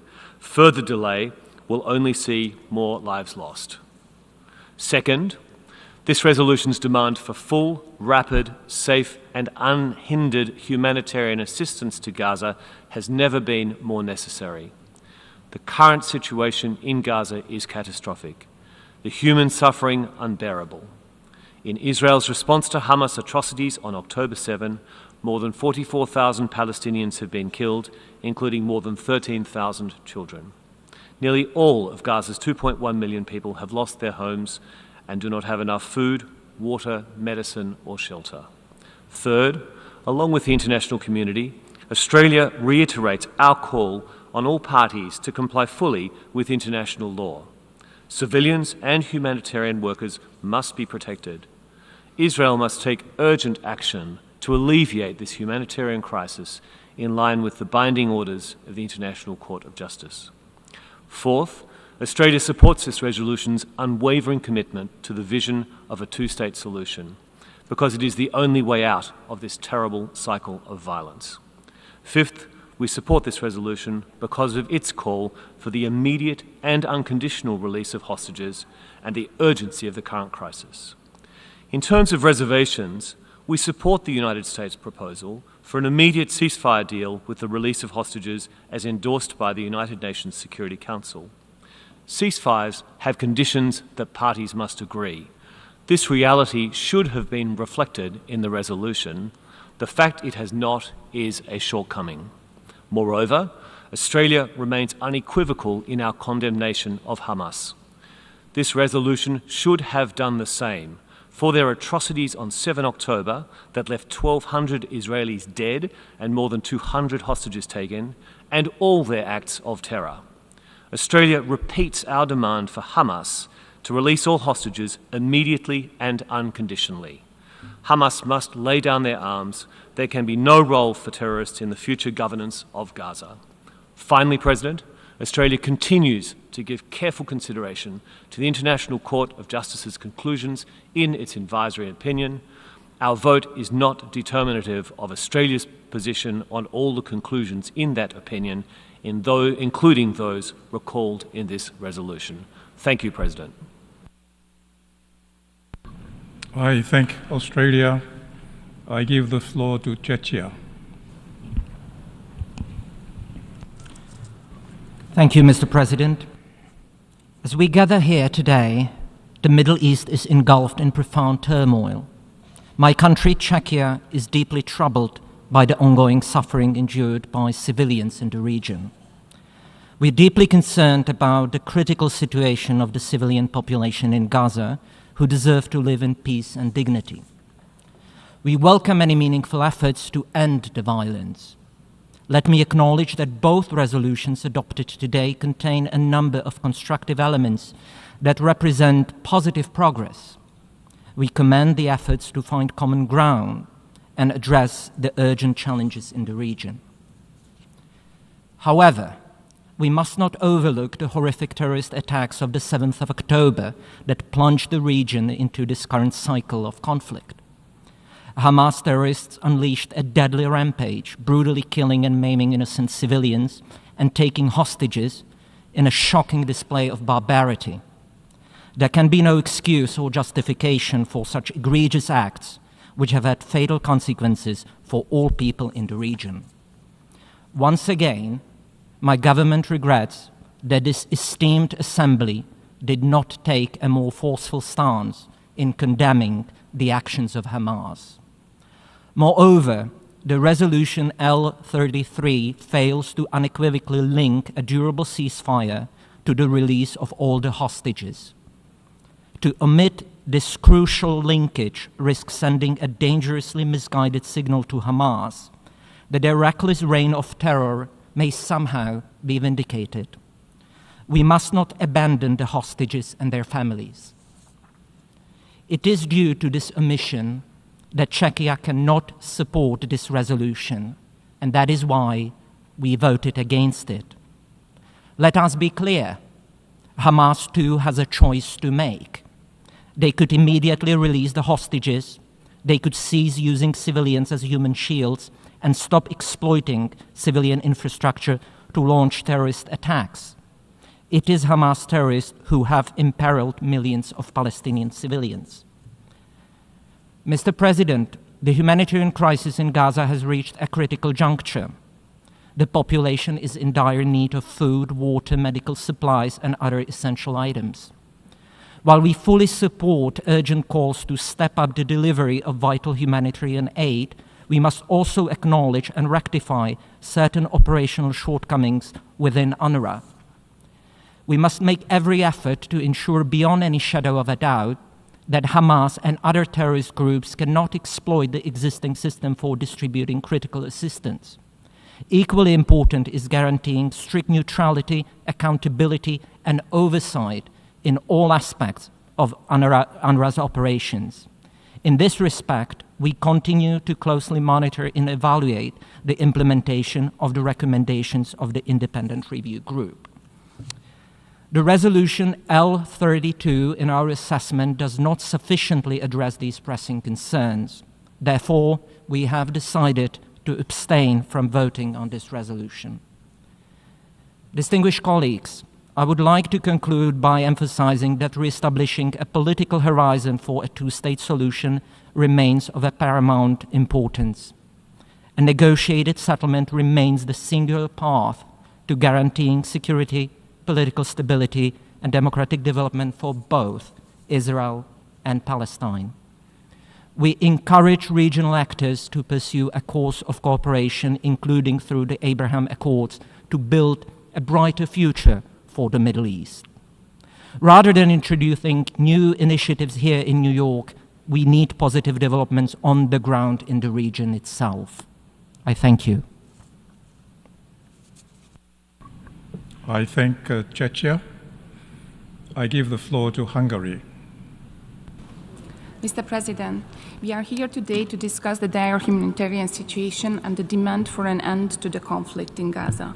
We must not forget that the conflict that the General Assembly seeks to end by imposing an unconditional ceasefire was ignited by the horrendous and brutal acts of terrorism committed by Hamas on October 7, 2023. Any country would have the right and responsibility to ensure that such an attack could never happen again, as permitted under IHL. It has been more than a year since the terrorist attacks that led to the escalation of the conflict, which has caused a devastating humanitarian crisis. On October 7, 2023, 1,195 people were murdered in Israel. A further 5,432 people have been injured, and 251 have been taken hostage. Since then, more than 43,000 people have been killed in Gaza, and many more have been injured. Hostages are still being held, and innumerable survivors are traumatized. The picture today is catastrophic, and we express our solidarity with Israeli and Palestinian innocent civilians caught in the conflict. There are no excuses left for Hamas to continue rejecting a ceasefire and put innocent Palestinian civilians at risk every day. It is high time for this conflict to end, for the hostages to be released, and for Palestinian civilians to begin rebuilding their lives. However, the fighting must end in a sustainable way. A ceasefire between Israel and Hamas is the only way to bring about a durable end to this conflict.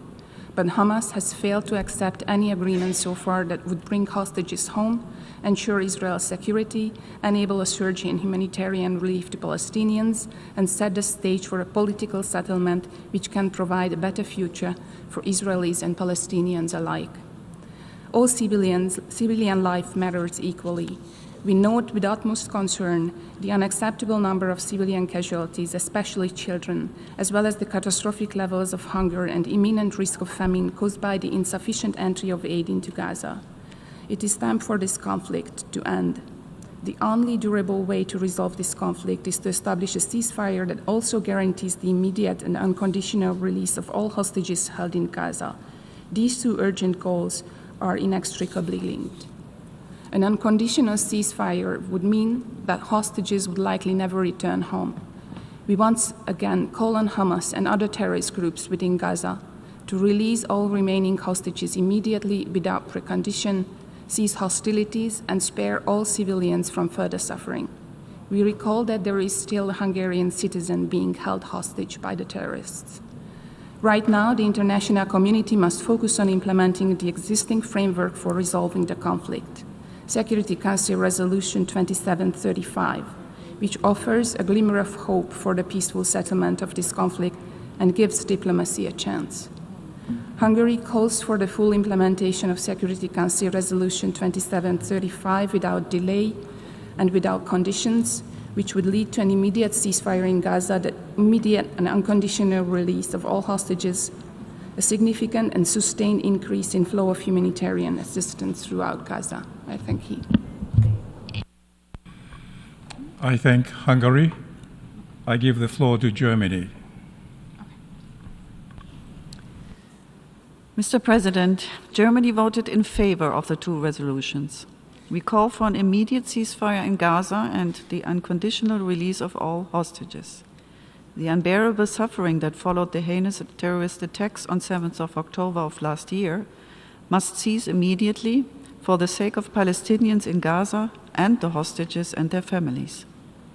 A lasting peace in the region can only be achieved through a negotiated two-state solution. Only when Israel's security is ensured and Palestinians have their own state where they can live in dignity and safety will both peoples be able to live side by side in peace. Germany, alongside its partners, remains steadfast in its commitment to work towards this goal. Mr. President, the humanitarian situation in Gaza is catastrophic. We urgently need a humanitarian surge as winter starts. Israel must uphold its commitment to flood Gaza with aid, and that access be guaranteed at all times.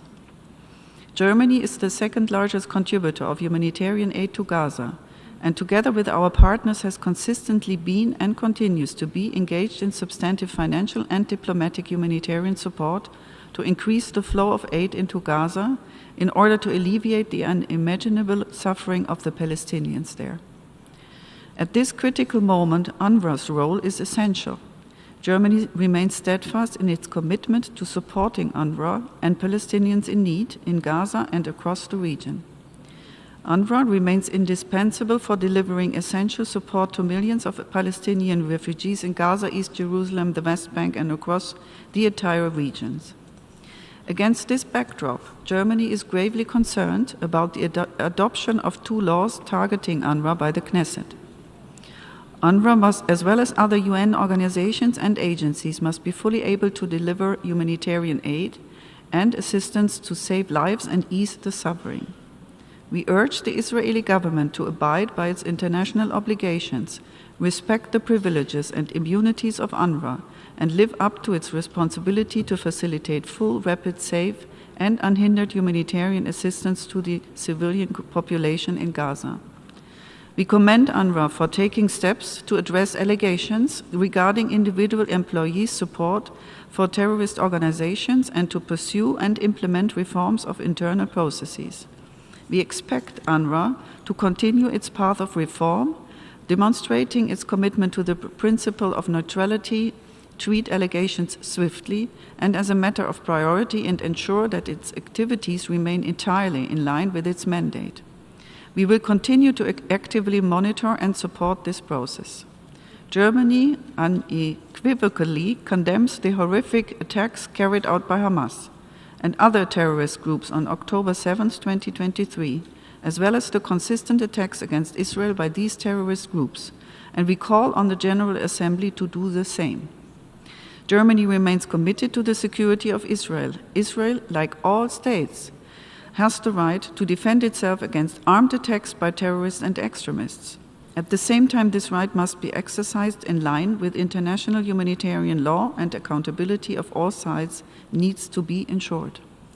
On accountability, we are in favor of strengthening the existing structures rather than creating new ones, which could result in duplication. Additional mechanisms could weaken rather than strengthen the pursuit of justice and peace. Mr. President, the entire region is undergoing historic changes. The ceasefire agreement in Lebanon offers hope. The abhorrent dictatorship in Syria has fallen. Let us work together now with determination and commitment to stop the suffering in Gaza, to liberate the hostages, and to lay the foundation for a more peaceful Middle East, a Middle East where Israelis, Palestinians, and all people in the region can live side by side in peace and security. Germany remains fully committed to this goal. I thank you. I thank Germany. I give the floor to Bulgaria. Thank you, Mr. President. I take the floor to deliver an explanation of vote on Resolution L32, support for the mandate of the United Nations Relief and Works Agency for Palestine refugees in the Near East. Bulgaria is gravely alarmed by the catastrophic situation of civilians in Gaza and reiterates its call for uninterrupted, rapid, safe, and unhindered humanitarian access and aid to reach those in need through all necessary measures. While recognizing UNRWA's important and indispensable role in providing humanitarian relief and essential services to Palestine refugees and acknowledging the steps taken towards greater accountability, we are of the view that the resolution does not sufficiently address the need for robust safeguards to reinforce neutrality, operational transparency, and impartiality in UNRWA's activities. For that reason, Bulgaria was not in a position to support it. Bulgaria underscores the importance of upholding the humanitarian principles, ensuring that neutrality and accountability of aid organizations, and pursuing durable solutions that address both immediate needs and long-term challenges. Thank you.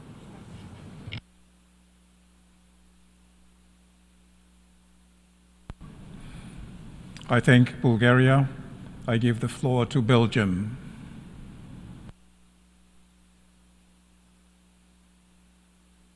Merci, Monsieur le Président. Chers collègues, la Belgique a voté en faveur des deux projets de résolution. Elle en soutient pleinement leurs principaux éléments. Un cessez-le-feu immédiat respecté par toutes les parties, la libération immédiate et inconditionnelle de tous les otages, un accès sans entrave de l'aide humanitaire aux populations civiles et tant qu'il n'y aura pas de solution durable au conflit, la mise en œuvre essentielle du mandat de l'UNRWA. Chers collègues, il faut rompre avec le dialogue de sourds auquel nous assistons et travailler à une solution commune. Rompre avec le cycle de violence, rompre avec la déshumanisation et les discours de haine. La diplomatie doit reprendre le dessus tel qu'elle a pu le faire au Liban. Cela requiert des concessions de part et d'autre. Rien ne peut justifier le massacre de plus de 44 000 civils à Gaza et ailleurs. Seul un cessez-le-feu immédiat peut mettre un terme aux souffrances inacceptables infligées aux populations. La Belgique exhorte les parties à faire preuve de bonne volonté pour que ces négociations puissent enfin aboutir. L'horreur doit cesser. Et rien ne peut justifier la prise en otage des civils. Les otages détenus depuis le 7 octobre doivent être libérés immédiatement immédiatement et sans condition. Les familles doivent connaître le sort de leurs proches disparus. Ceci est également le cas pour les personnes en détention, surtout les mineurs. La voie devant mener à la solution de deux États démocratiques, Israël et la Palestine, vivant côte à côte, en paix, à l'intérieur de frontières sûres et reconnues, a été balisée par le Conseil de sécurité. Il nous revient d'agir. Il faut prévenir et condamner le terrorisme. Condamnons avec la plus grande fermeté les actes terroristes barbares perpétrés par le Hamas le 7 octobre. Il faut créer les conditions nécessaires à la promotion de la paix et aux négociations. Associons-nous au travail collectif de l'Alliance globale pour donner forme à la solution des deux États. Il faut enfin inverser les tendances négatives sur le terrain. Employons-nous à mettre en œuvre l'avis consultatif de la Cour internationale de justice sur l'illégalité des colonies et rejetons catégoriquement la poursuite de la politique d'expansion menée par Israël. Nous nous inquiétons vivement des rumeurs d'annexion de territoires palestiniens et de transfert de l'administration des territoires occupés vers l'administration civile. Seule la voie politique peut conduire à la paix et à la réconciliation. Nous attendons un engagement plus ferme en ce sens de la part des parties impliquées. En l'absence d'une solution politique, le travail indispensable de l'UNRWA doit se poursuivre. La campagne de désinformation à son encontre est inacceptable. De même, l'application des lois adoptées par la Knesset en violation des obligations d'Israël en vertu du droit international représente un précédent désastreux pour le système multilatéral. La Belgique salue la lettre du secrétaire général du 9 décembre à ce sujet et s'associe à ces considérations. La Belgique n'a jamais suspendu son financement de l'agence et s'est engagée sur le long terme via un accord multiannuel de 3 ans. Nous invitons les membres, tout particulièrement ceux qui en ont les moyens, mais n'ont pas encore contribué au financement de l'UNRWA, à en faire de même et à honorer les engagements pris. La mise en œuvre effective du rapport Colonna est importante afin d'améliorer la neutralité de l'UNRWA. Nous saluons les efforts déjà entrepris par l'agence. Des efforts supplémentaires sont indispensables avec notre soutien collectif. Enfin, la Belgique appuie les initiatives garantissant la reddition des comptes. Le droit international et le droit international humanitaire ne peuvent être appliqués de manière sélective, au risque de les affaiblir dans leur ensemble. Je vous remercie. I thank Belgium. I give the floor to the Republic of Korea. Mr. President, last month, as one of the elected members of the Security Council, the Republic of Korea participated in proposing a draft resolution to the Council, demanding an immediate, unconditional, and permanent ceasefire, in parallel with demanding an immediate and unconditional release of hostages. The Republic of Korea believes that in order to urgently save lives and alleviate the extreme suffering of Palestine in Gaza, an immediate ceasefire is not an option, but an imperative. Based on this belief, we co-penned the E10 draft resolution coordinated by Guyana last month. Additionally, we voted in favor of the draft resolution today, reiterating this demand for an immediate ceasefire. However, this does not mean that we forgot about the hostages still brutally held in Gaza. We must remember what happened on October 7th last year and how the current conflict in Gaza was brought about. Thus, we take note that the draft resolution today clearly reiterates the GA's demand for the release of all hostages. Having said that, the Republic of Korea would like to point out that the establishment of any new mechanisms for accountability should be scrupulously assessed within the context of the existing ones. This includes, but is not limited to, various committees, commission of inquiry, and courts with jurisdictions over the occupied Palestine territory. The Republic of Korea also voted in favor of the resolution to support the mandate of UNRWA. We believe that the continued operation of UNRWA is crucial, not only to support the humanitarian efforts in Gaza, but also to provide millions of Palestinian refugees in the OPT and beyond with the basic services, including education and health care. As such, we call on all key stakeholders, notably Israel, to seriously consider the possible consequences of suspending or obstructing the mandate of UNRWA, which may exacerbate the security in the region. With regard to the resolution on UNRWA adopted today, the Republic of Korea would like to clarify our view that this resolution does not include any new budgetary implications or financial commitments beyond the scope of what has been previously discussed in the Fifth Committee and approved by the GA. The Republic of Korea, as one of the members of the Security Council, will constructively participate in all efforts to restore peace and stability in the Middle East. I thank you, Mr. President. I thank the Republic of Korea. I give the floor to Austria. Thank you, Mr. President. Austria voted in favor of draft resolution L33 entitled Demand for a Ceasefire in Gaza and abstained on draft resolution L32 entitled Support for the Mandate of UNRWA. Permit me to explain our reasoning. The barbaric terror attack of Hamas against Israel 14 months ago, which we condemned in the strongest possible terms, brought a new dimension of devastation to the region. Israelis are traumatized by the slaughter, torture, and sexual violence of October 7th of last year. Over 100 hostages are still held captive by Hamas terrorists, including an Austrian father of 2. In Gaza, the civilian population is facing starvation and disease in which can only be described a humanitarian catastrophe.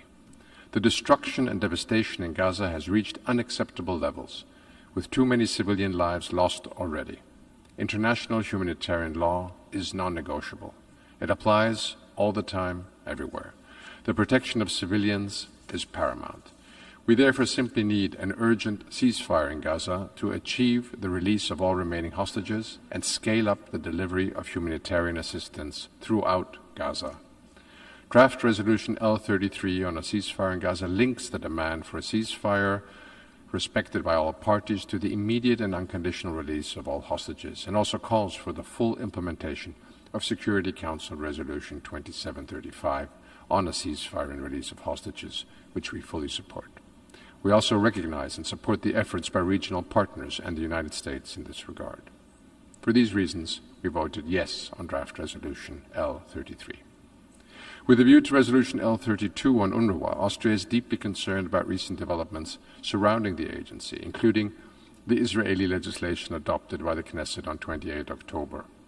Effectively halting the vital work of UNRWA in Gaza and the West Bank will not add to Israel's security and stability, but instead have long-lasting and probably devastating consequences for the humanitarian situation in the occupied Palestinian territories.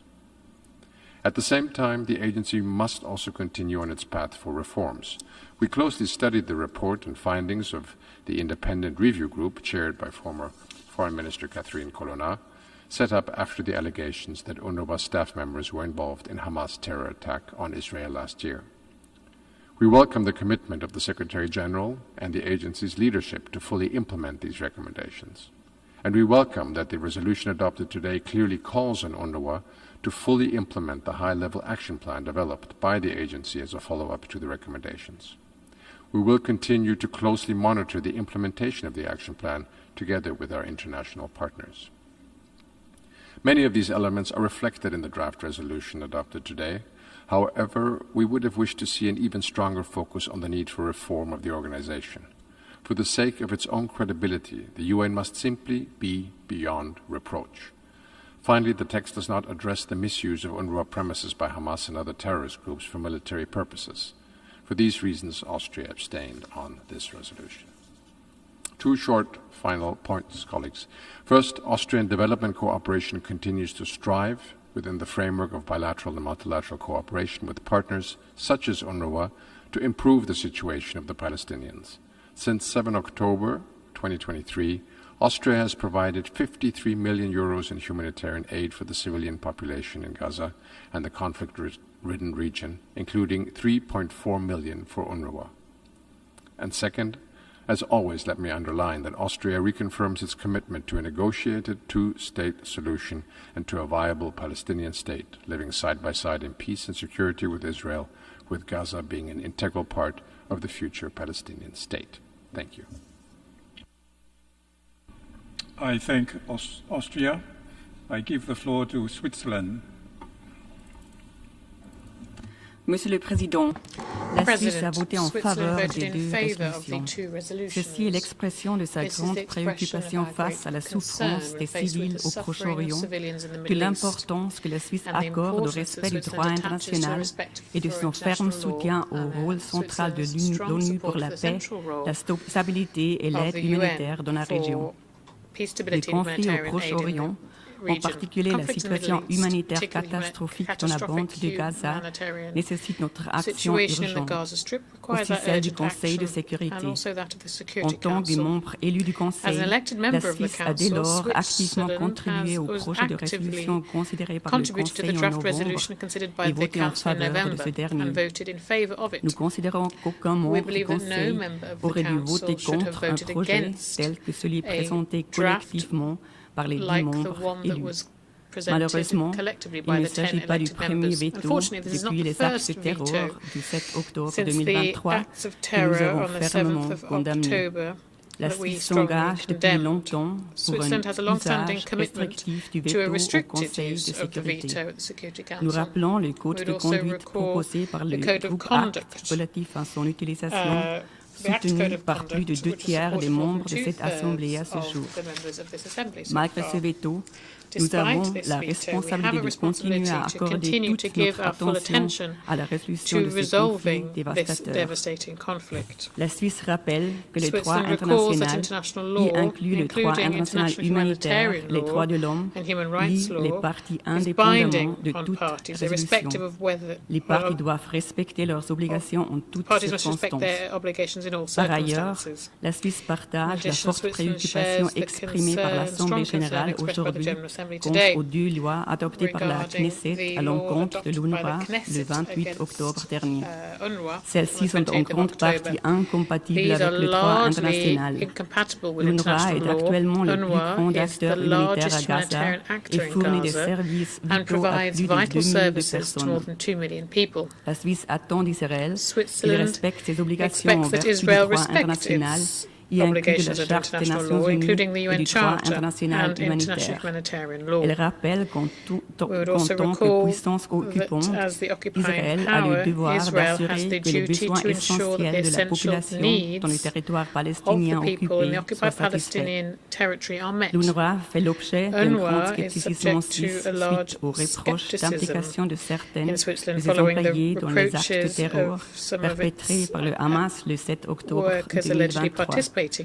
Aussi, notre soutien à la résolution sur l'UNRWA reflète notre appel continu à l'agence de poursuivre ses efforts de réforme et mettre pleinement en œuvre les recommandations issues du rapport colonel. Toute allégation de violation de la neutralité de l'UNRWA doit faire l'objet d'un suivi et des mesures adéquates.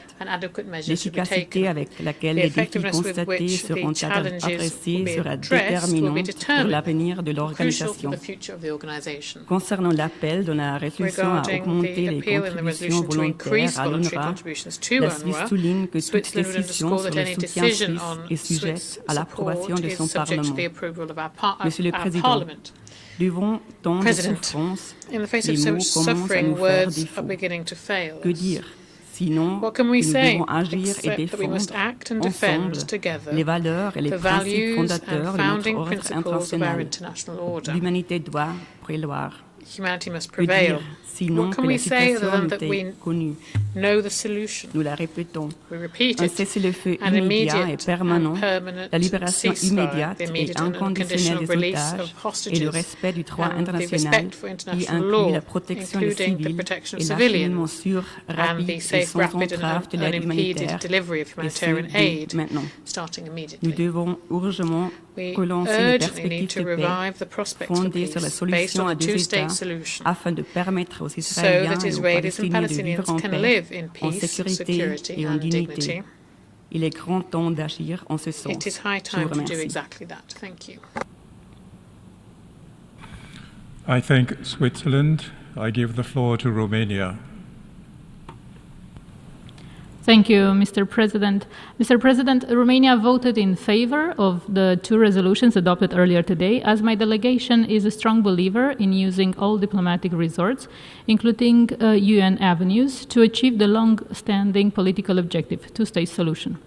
This remains the only way for bringing just and lasting peace in the Middle East, with the State of Israel and an independent, democratic, contiguous, sovereign, and viable State of Palestine living side by side in peace and security and mutual recognition. However, Romania would have preferred a strong condemnation in the text of the horrific Hamas attacks of October 7, 2023, which resulted not only in hundreds of dead Israeli civilians, but also hostages for whose lives we fear. We cannot but repeat the need for the hostages to be released immediately and unconditionally. The humanitarian situation in Gaza has reached a low point that could not be imagined 15 months ago. We pay tribute to all UN agencies and member states, including my own, that contribute for the benefit of the civilians in Gaza. UNRWA remains a key instrument in responding to the needs of the Palestine refugees in Jordan, Syria, Lebanon, West Bank, and Gaza. We welcome the measures taken to implement the recommendations of the Colonna report on UNRWA activities. This is the kind of scrutiny that needs to monitor the intended mandate given by this General Assembly to UNRWA in December 1949. And I thank you, Mr. President. I thank Romania. I give the floor to Sweden. Sweden remains committed to a just and comprehensive resolution of the Israeli-Palestinian conflict with the State of Israel and an independent, democratic, contiguous, sovereign and viable State of Palestine living side by side in peace and security and mutual recognition, with Jerusalem as a future capital of both states in accordance with the relevant resolutions of the UN Security Council. Sweden shares the deep concern expressed over the catastrophic humanitarian situation in Gaza and the immense suffering of the civilian population. We reiterate our condemnation of the abhorrent terrorist attacks perpetrated by Hamas on October 7th last year. All remaining hostages must be released immediately and unconditionally. International law, including international humanitarian law, must be respected by all parties. There is an urgent need for an immediate ceasefire in Gaza in line with Security Council Resolution 2735. Sweden fully supports the diplomatic efforts to this end. We are deeply concerned by the recent legislation on UNRWA adopted by Israel and urge Israeli authorities to ensure continued humanitarian access to the many civilians who depend on UN services. We expect that UNRWA, like other UN agencies, is respected and protected in line with international obligations. We reiterate that the legislation, if implemented, may violate Israel's obligations under international law, including international humanitarian law and the legally binding provisional measures ordered by the International Court of Justice. We welcome the call on all parties to ensure respect for the principles of humanity, neutrality, impartiality, and independence for the provision of humanitarian assistance. Mr. President, Sweden voted in favor of the resolution on ceasefire in Gaza, as well as the resolution on support for the mandate of UNRWA today. Nonetheless, Sweden would like to clarify its position related to the UNRWA resolution, notably operative paragraph 7 and 31. The text of the resolution is in certain aspects more far-reaching than what has previously been agreed by this Assembly. Sweden would have preferred a more balanced approach, highlighting the crucial role of UNRWA, as well as the need for necessary measures to safeguard the UN's ability to find sustainable solutions to ensure the continued delivery of humanitarian aid to Palestine refugees. Finally, we would like to thank the UN humanitarian staff for the tireless work on the ground, often at the risk of their lives. We deeply regret the deaths of UN humanitarian workers and express our heartfelt condolences to their families. Thank you. I thank Sweden. I give the floor to the Kingdom of the Netherlands. Thank you, Mr. President, and I thank you for convening today's emergency special session. I have the honor to deliver this explanation of vote on the resolution on the demand for ceasefire in Gaza and the resolution on UNRWA on behalf of the Kingdom of the Netherlands. Mr. President, it has been more than a year since the atrocious attacks by Hamas on 7 October 2023, and to our grave concern, the prospects remain bleak. The conflict that unfolded after the attacks is still ongoing. The fate of many of the hostages is still uncertain, and the suffering of the people in Gaza is worsening every day.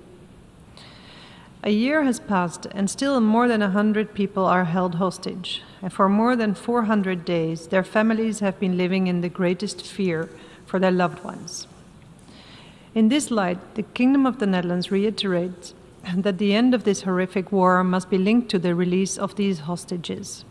We call for an immediate ceasefire, the immediate and unconditional release of all hostages, and the unimpeded delivery of sufficient humanitarian aid to those in need.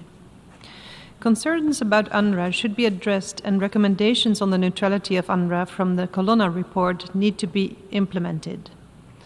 Nonetheless, restricting the work of UNRWA in a time of unprecedented humanitarian needs will negatively impact the already worrying situation in the region, and especially in Gaza. We urge Israel to carefully consider its international obligations and the impact on the ground before taking further action. The ban on UNRWA poses a concern for the ability to deliver humanitarian aid to people in need in Gaza. Therefore, the Netherlands supports most of what is stated in the resolution tabled here today on UNRWA. Nevertheless, at this moment, the continuity of humanitarian aid delivery is too reliant on the implementing capacity of one organization. And while supporting the mandate of UNRWA in providing basic services in the region and thereby contributing to stability, we therefore abstained from voting. The Netherlands will continue to provide humanitarian assistance through various channels, and we support efforts to further diversify the humanitarian landscape in Gaza to better guarantee that humanitarian aid can reach those in need. Today, we also reaffirm our long-standing commitment to pursuing accountability for international crimes and other violations of international law committed by any of the parties of the conflict. We strongly believe that pushing for justice promotes a shared sense of hope, commitment, and duty.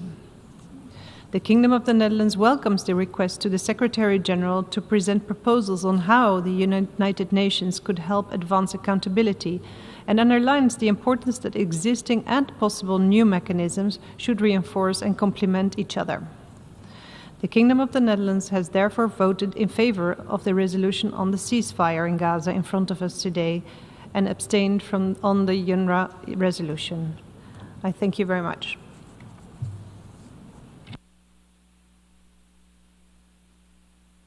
I thank the Kingdom of the Netherlands. I give the floor to Liechtenstein.